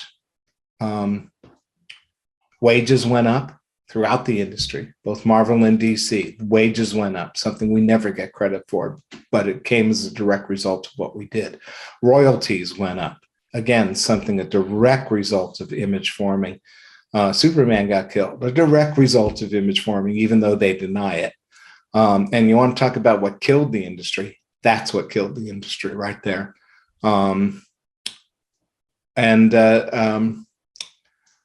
there were a lot of guys who could not do the Image deal. They just couldn't do it. They could not be their own boss. They just didn't have it. They didn't have the business acumen. They didn't have the discipline, or even if they had the discipline, they needed somebody to move them along. They needed an editor. They needed a publisher. They needed a publicist. They just didn't want to do all the back end stuff, or they couldn't do all the back end stuff. But literally, we asked everyone if they would do a book with Image. Everyone who was anyone at the time. So is that a big conversation that you guys had? You know, you've said from kind of no, it was not. It was just kind of something you guys all unanimously quickly agreed on, is bringing other talent. Yeah, I think I don't really recall a conversation. It in Chicago, we introduced Dale Keown, and that was Todd bringing Dale in. And it could have just been that competitive spirit thing that most everyone in the company has, you know, where, well, I know this guy, I'm going to bring him in, and I know this guy, I'm going to bring him in, and blah, blah, blah, you know. Personally, I'm not a very competitive person, which is why I don't like sports. I've never been our team versus their team. When I was very young, a freshman in high school, I went out for gymnastics because I'm very small. You know, I was, and at the time, very thin. So I was very slight, but I have a lot of upper body strength. So gymnastics, you know, just suited me fine. But I went on a couple of meets, and I really and I didn't mind doing it against myself, you know, getting better on the rings, getting faster on the rope, on the pommel horse or whatever it's called, you know, working out a better routine. But I really didn't like the team against team aspect of it. It just bothered me. So I quit, you know, very, very early on, even though I was pretty promising as a gymnast, which is weird because I'm not athletic in any way, never have been. But that I could do because it was all me, you know, and I could do it. But the other guys are very competitive and very competitive with one another, particularly the big three.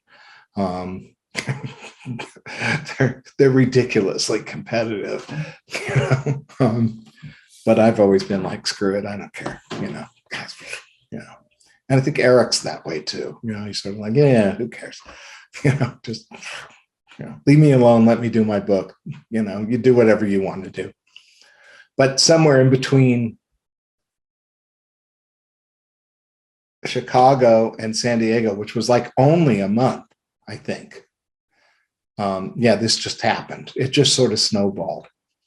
I think it was sort of like we were starting a revolution, you know, or we were thinking we were going to start an evolution, or we were thinking that the best way to prove that we have longevity, the best way to prove that we were really serious about this was to bring other people in.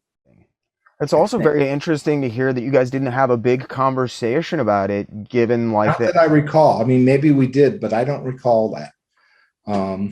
Because there wasn't a whole lot of time in between Chicago and San Diego, you know? And you have to remember at the time, I mean, everybody complained to us about what we were doing, but we were being deluged, you know? The phone was ringing off the hook constantly. You know, agents from LA wanted to sign us up for movies and TV shows and endless bloody meetings, you know, with these people.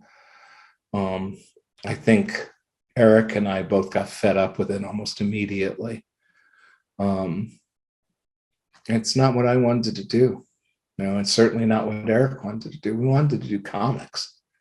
You know, I didn't want to do, you know, I mean, if a TV show or a movie happened or something like that, fine. But I didn't want to put off a whole lot of effort into it. I went to a few meetings and, just, it's not what I want to do. So, and I'm also curious, from my understanding, as I said, I'm a big Sam Keith fan. So a lot of my research into Image that's kind of a gateway, been into finding stuff. With Sam, I know he kind of came to Image and then Rob had some in-house development stuff for media properties, and that kind of basically inadvertently led to Sam, who has always had aspirations as a filmmaker, doing the cartoon. I know Eric had, the Savage Dragon cartoon for a He while. hates. Does he hate it? Oh yeah, he hates it. Yeah, Jim had the Wildcats cartoon. Todd had, of course, the Spawn cartoon, which was shown at midnight on MTV. I was in talks with Wesley Snipes for Shadowhawk, and Wesley and I got along great. We would go to pitch meetings and just fire back and forth with one another. It was really good. But it just didn't go anywhere. And I was like, okay, whatever, and Wesley was very hot at the time. I think he had just come off of Demolition Man. So he was pretty hot. I was just curious about how much of it was people being attracted like sharks to blood in the water for the company and throwing, like what can we get our hands on, and how much you guys were setting up in-house for kind of marketing and developing that and communally working on developing and moving into other. No communal thing. And No. you have to understand that, like everything else, they go for low-hanging fruit. So everybody went running after the big three, and less so after the smaller three. Larry put it the best. 3 of you guys broke records and 3 of you didn't. And that was very prevalent. And sometimes they would remind us of that. Even though they shouldn't have, but they did. Yeah. So they mostly, Todd had Todd, Rob, and Jim. Those were the 3 that they went after, which makes perfect sense when you think about it. Who are you going to go after, Jack Kirby or Don Heck? Nothing against Don Heck. He's a very good artist who gets maligned a little too much. But, Jack Kirby's the powerhouse, obviously. Todd McFarlane's the powerhouse. The way I always put it as a sports analogy, and I'm not a sports person, but it's like if you're on a basketball team, let's say the Lakers or whatever, and if you've made the cut to be on that team, you're really, really good. Okay, not the Lakers, because I know he didn't play for the Lakers. I don't remember what team he played for, but then there's Michael Jordan. Then there's LeBron James. Then there's these guys who are just so bloody good that they just, they're just head and shoulders above everyone else, and I would certainly say creatively, Rob was there. He was just an explosion of ideas, whether they were derivative ideas or not, doesn't really matter. He just exploded ideas the same way that Kirby did. Okay. Just an explosion of ideas. Jim was an exceptional artist, very diplomatic, very nice guy, very even keeled, unlike the rest of us who were bloody loons. And Todd was Todd. Todd's a force of nature. There's no other way to describe him. If you put all the other guys up on a stage, they're funny, they're warm, they tell great stories, they're great raconteurs.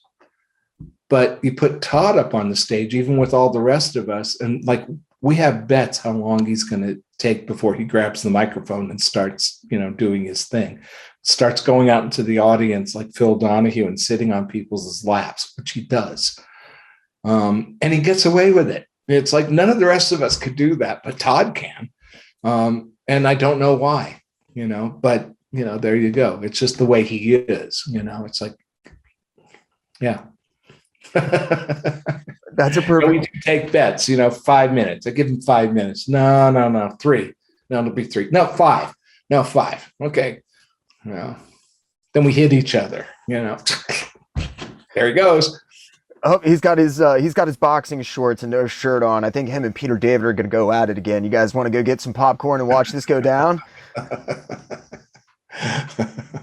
Getting back into some a little bit sunnier stuff. A while back, there were obviously problems, and again, I don't want to pry. You said they were inside politics and that kind of thing.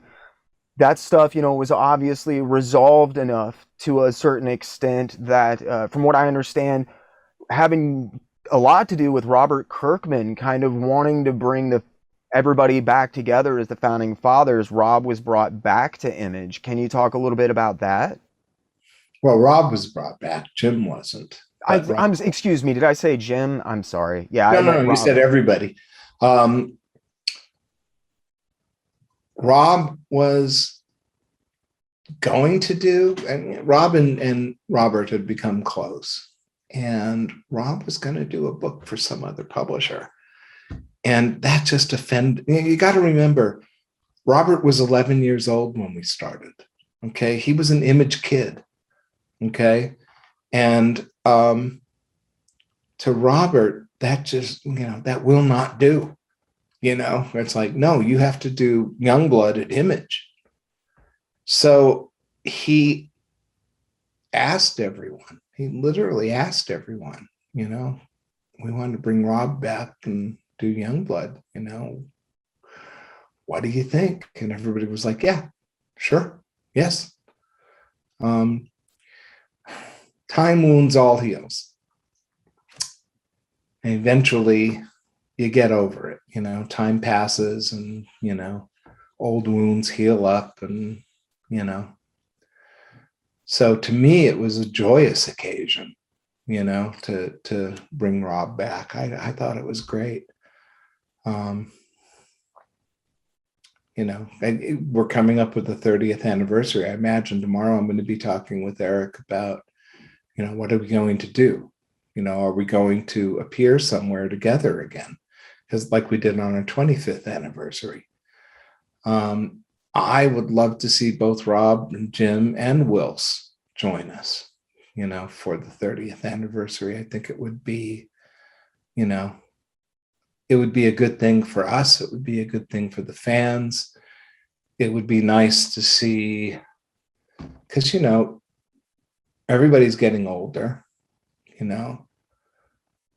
I'm close to 300. So, I mean, it's like,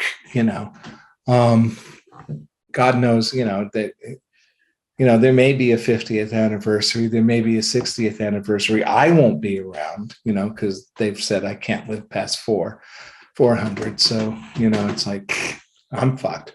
But, everybody else, I just think, it's the 30th anniversary. That is a huge milestone, no matter how you look at it.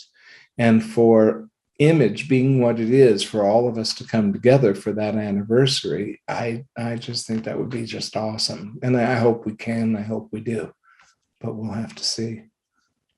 I hope so too. I grew up on Image. I got into it for the art, and then I have stuck around for the continued evolution of the company into something that I see as extraordinarily important for the medium, not only in the past, but in an ongoing way, with guys like Robert Kirkman coming in and leaving absolutely indelible paths through the industry and being given opportunities by a company to capitalize on their ideas and their instincts in a way that veritably no other publishing company that can get you out there like Image does is capable of. There's a lot of good companies. I mean,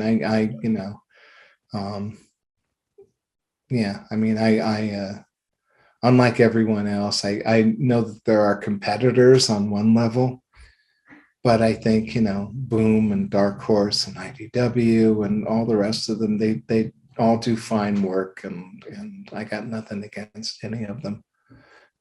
I wish all of them, all the best, and they bring out good people too. There's a lot of great books. I just think that when I go to the comic shop, when I went to the comic shop when I was 8 years old and Image was starting, there was Image, there was some Valiant books over in the corner, and then there was Marvel and DC stuff. Yeah. Now I'm 40 and I'm going into the comic shop and I see Mad Cave and I see Aftershock and I see Boom and I see Valiant Reborn again and again and again. And I don't think any of this stuff would be, well, I don't, it's that those people from the 90s who love those books, like Dinesh, you can say what you want about Valiant because I'm not always a huge fan of their stories, but like they love that stuff.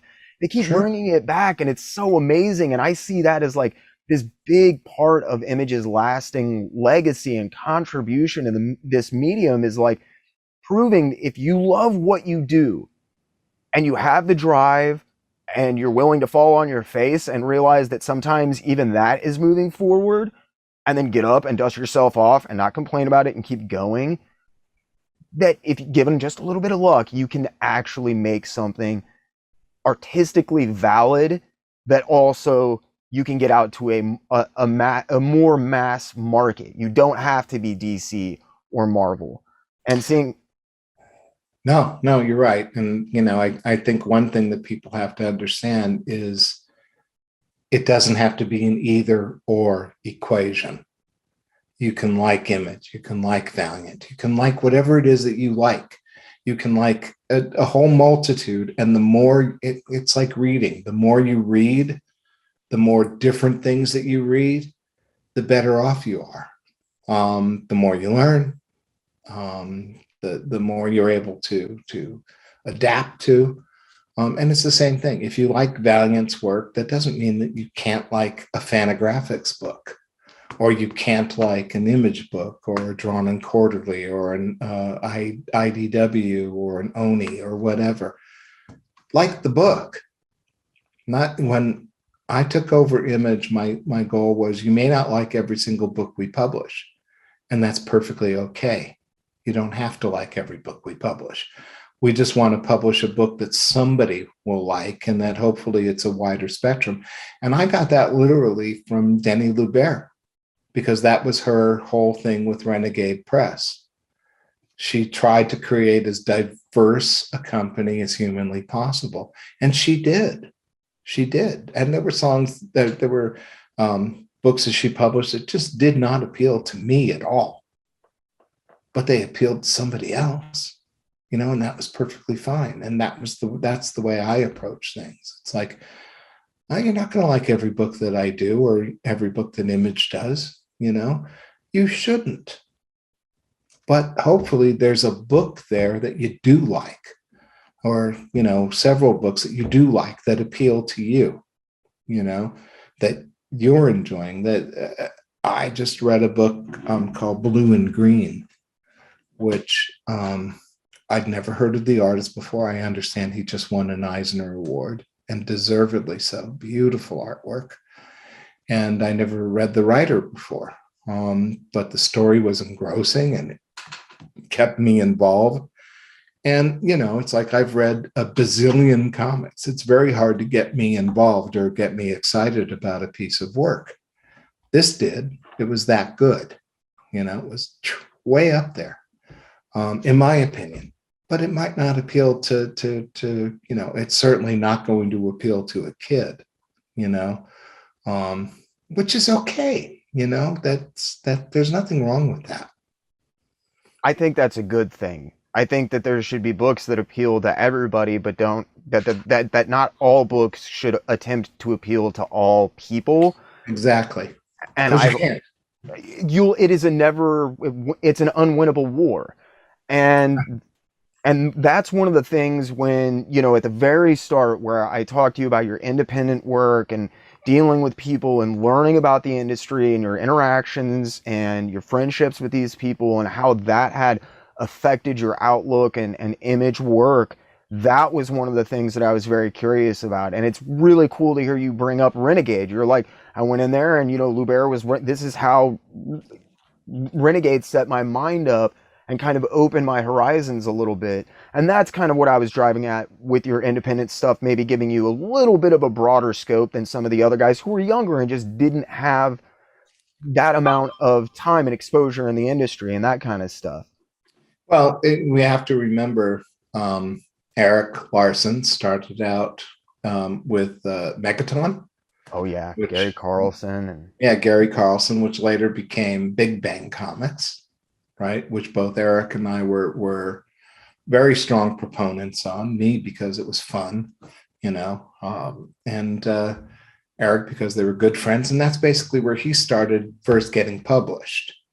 Rob I think Youngblood was either going to be published or had been published, maybe even by Megaton. Yeah, there you go.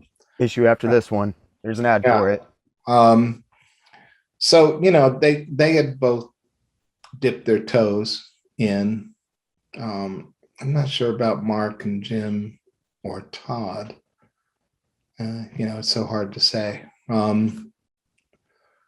But it wasn't like it was that unusual, you know.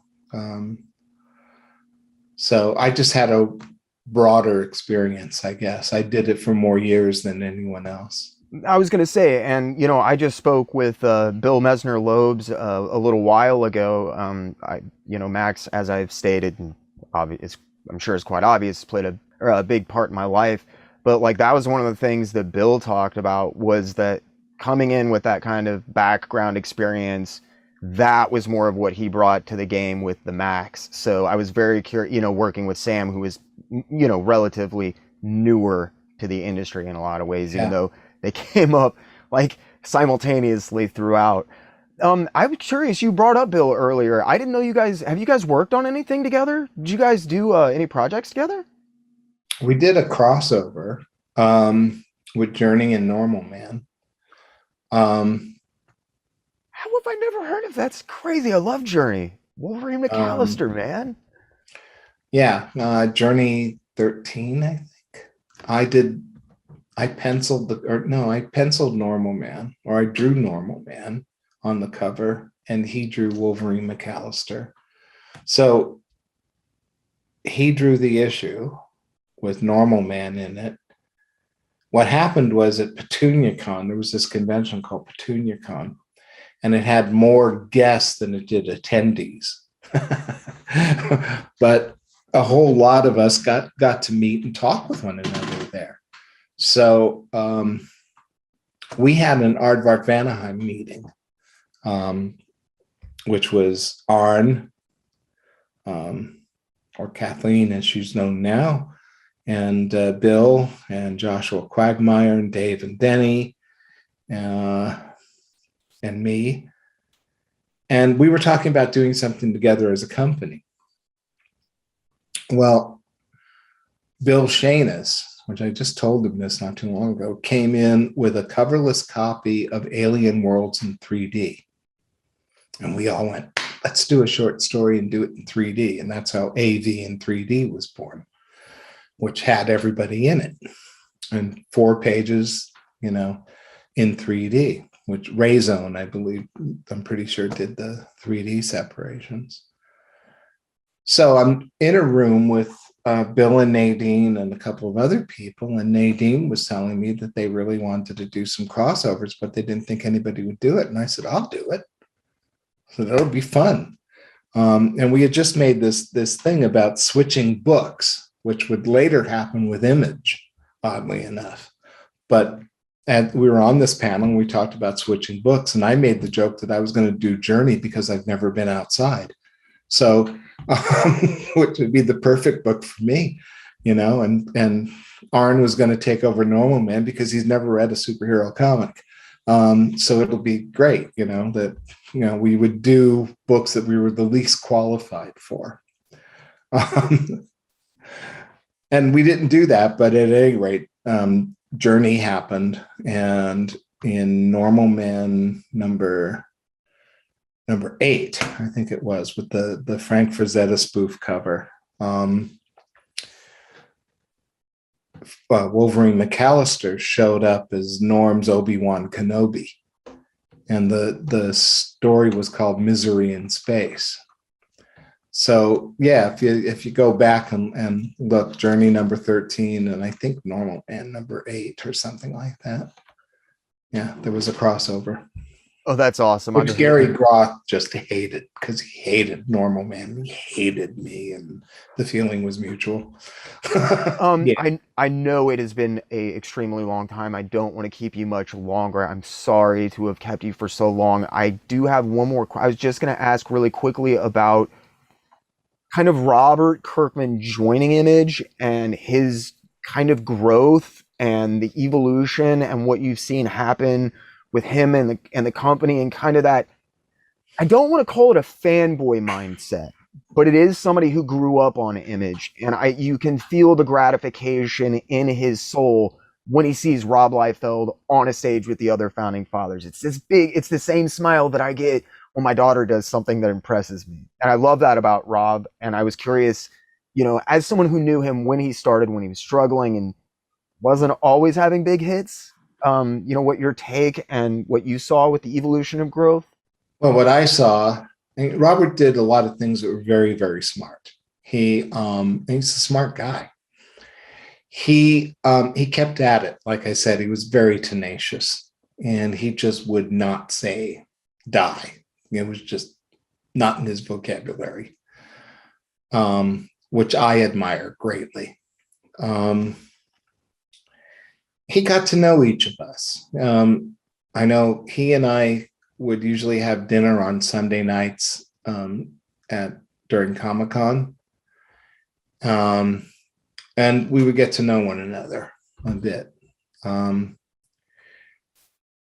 So he did, I don't know if you remember this or not, he did the manifesto where he talked about, he was going to just work for Image. He was just going to do his own stuff that was more satisfying to him and everything. And there's some of the things that he said that and were a little too self-focused, I think, because everybody has a different path. I knew a guy who said that his whole goal in life was to do Spider-Man. And he wound up doing Spider-Man, and that was where he wanted to stay. And it worked out wonderfully for him. I'm like, good for him. If that's what you want to do, good for you. I didn't even give him the usual advice that I give people who work for Marvel or DC. I have a 4-word advice that I give anyone who wants to work for those companies, and it is, they fuck Jack Kirby. Just remember that. At any rate, after the manifesto, we talked about Robert, and we realized that we were getting a little bit long in the tooth, and that things were changing and things had changed. And Robert was this very smart young kid with ideas. He had a lot of ideas. He has ideas about marketing, about repurposing your work, representing it, different things. And we all thought it would be a very good idea. And we all liked it, which is a big key. If you're going to bring somebody into the fold, into your family, you better like him, on a personal level.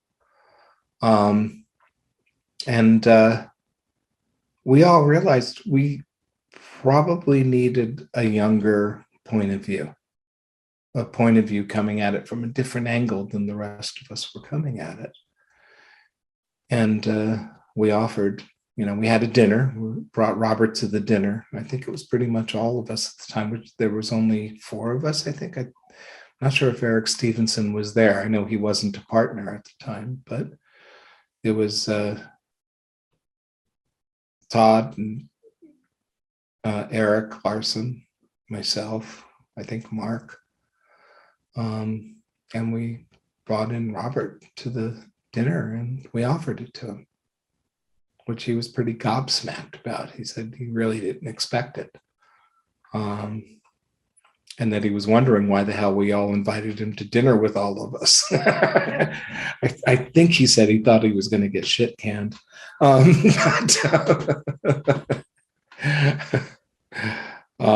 any rate, that was it. And, he, again, I can't say enough about Robert, despite the fact that he makes fun of me all the time, but, that's okay. I can take it. I just go off and cry by myself, it's like, it's fine.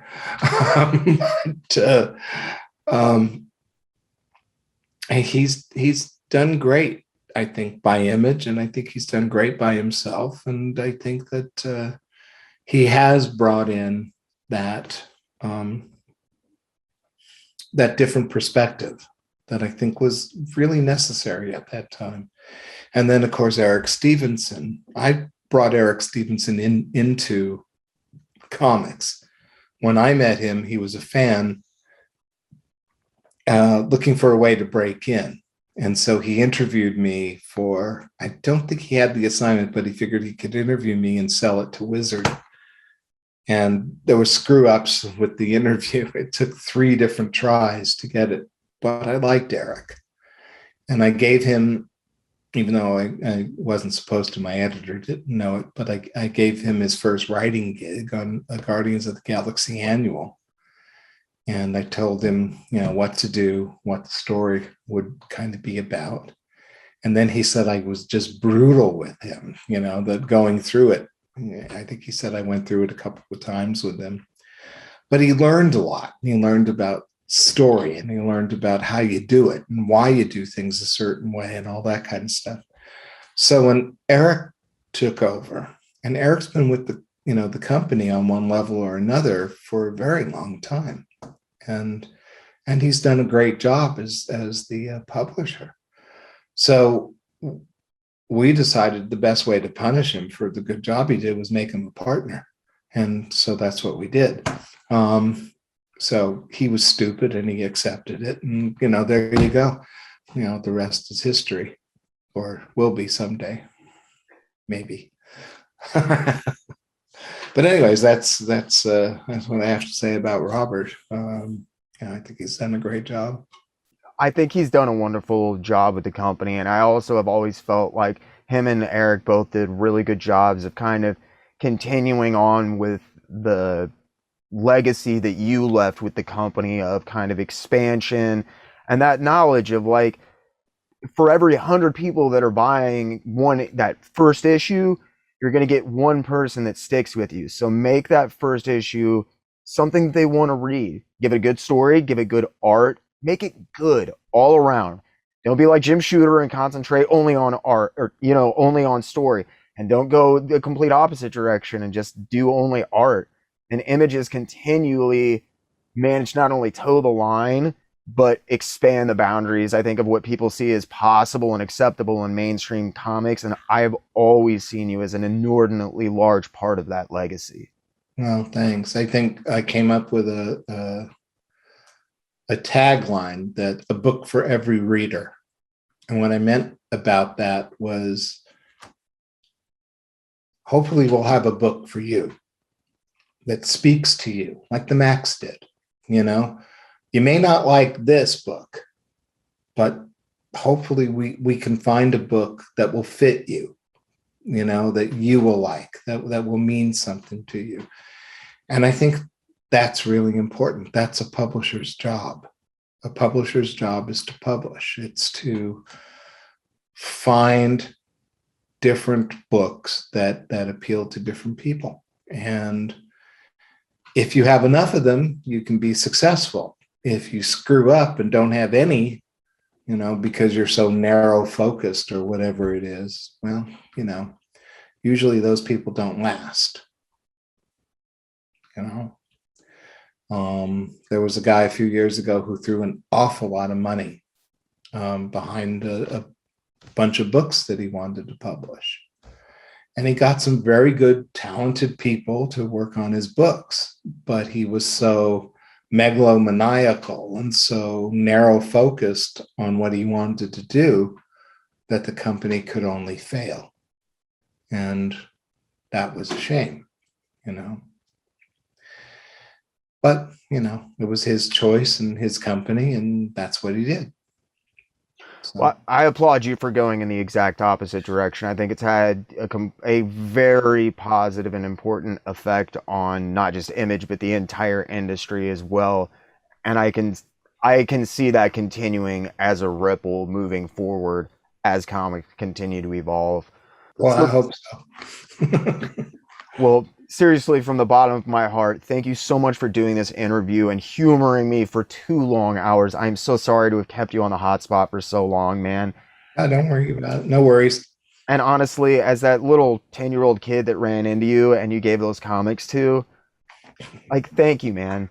I'm sure you don't even remember, but when I talk about comics, I hear people say comic community, comic family.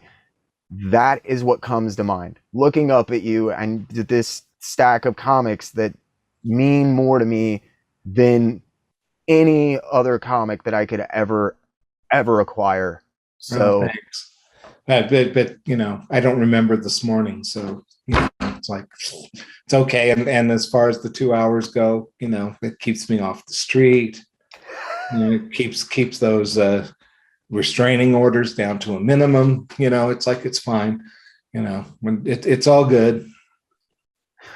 all right. Well, thank you so much. And I swear I will let you go. Is there anything you'd like to share with viewers before you take off? Nope, not a thing. I think we covered pretty much everything I can think. You know, I'll think of something 5 minutes later. You know, after we end it. You know, like everyone else. You know, the bathtub conversation where I should have said this. You know, which everybody has. You know. Send me the email. I'll edit it in the end. Yeah. I'll see. Yeah, I'll see. We'll throw it up. It'll be your final word. Just in. All right, man. Well, thank you so much for doing this. Have a great day. All right, you too. Thanks for joining me. I hope you all enjoyed, maybe even learned something. If you did like what you saw, make sure you hit that like button. Think about getting in the comment section below and letting me know. Share these videos with your friends, and if you really enjoyed what you saw, make sure you Hulk smash that subscribe button. If you do that, make sure you ding the little notification bell so you never miss another video or premiere again. If you feel like you're in a position to help the channel grow, think about using the links in the description below to sign up for my Patreon page. For as little as $3 a month, you get access to tons of behind-the-scenes posts, updates, uncut interviews, and other exclusive content, including your name in the credits. If you want to support the channel but Patreon is not your thing, have no fear. There are also links to my Ko-Fi page where you can make one-time donations towards specific goals or just tip the channel, or you can finally use the join button right here on YouTube. That's right, after 2 years of fighting with AdSense, I can finally offer you membership here on YouTube. All you have to do is hit that little join button to make sure you check out the different tiers for the perks that fit you best. If that's not enough, there's also links to an Amazon list that you can use to donate research material for future episodes, as well as equipment that the channel needs, and you can even pick up your very own JerkComic shirts like the ones you see on the screen right now, as well as tons of other merch using the links in the description below. As always, this episode was brought to you by the Jerk Broadcasting System, as well as generous grants from the patrons, Ko-Fi, and YouTube members you see on the screen now. I'd also like to personally thank my loyal Wednesday warriors, Adam Coburn, Channel 10, Mike Dolan, Super Chasen, David Arroyo, John Utley, Luke Anderson, and Mike Dolan again. You wonderful people make these videos possible, and I cannot thank you enough for the support of this channel. I cannot wait to see where the next year takes this channel with the help of amazing people such as yourselves. Thanks again for sticking with me. I hope you enjoyed, maybe even learned something, and as always, I really, truly, and honestly ask only two things. Keep hitting those local shops, and keep reading comics.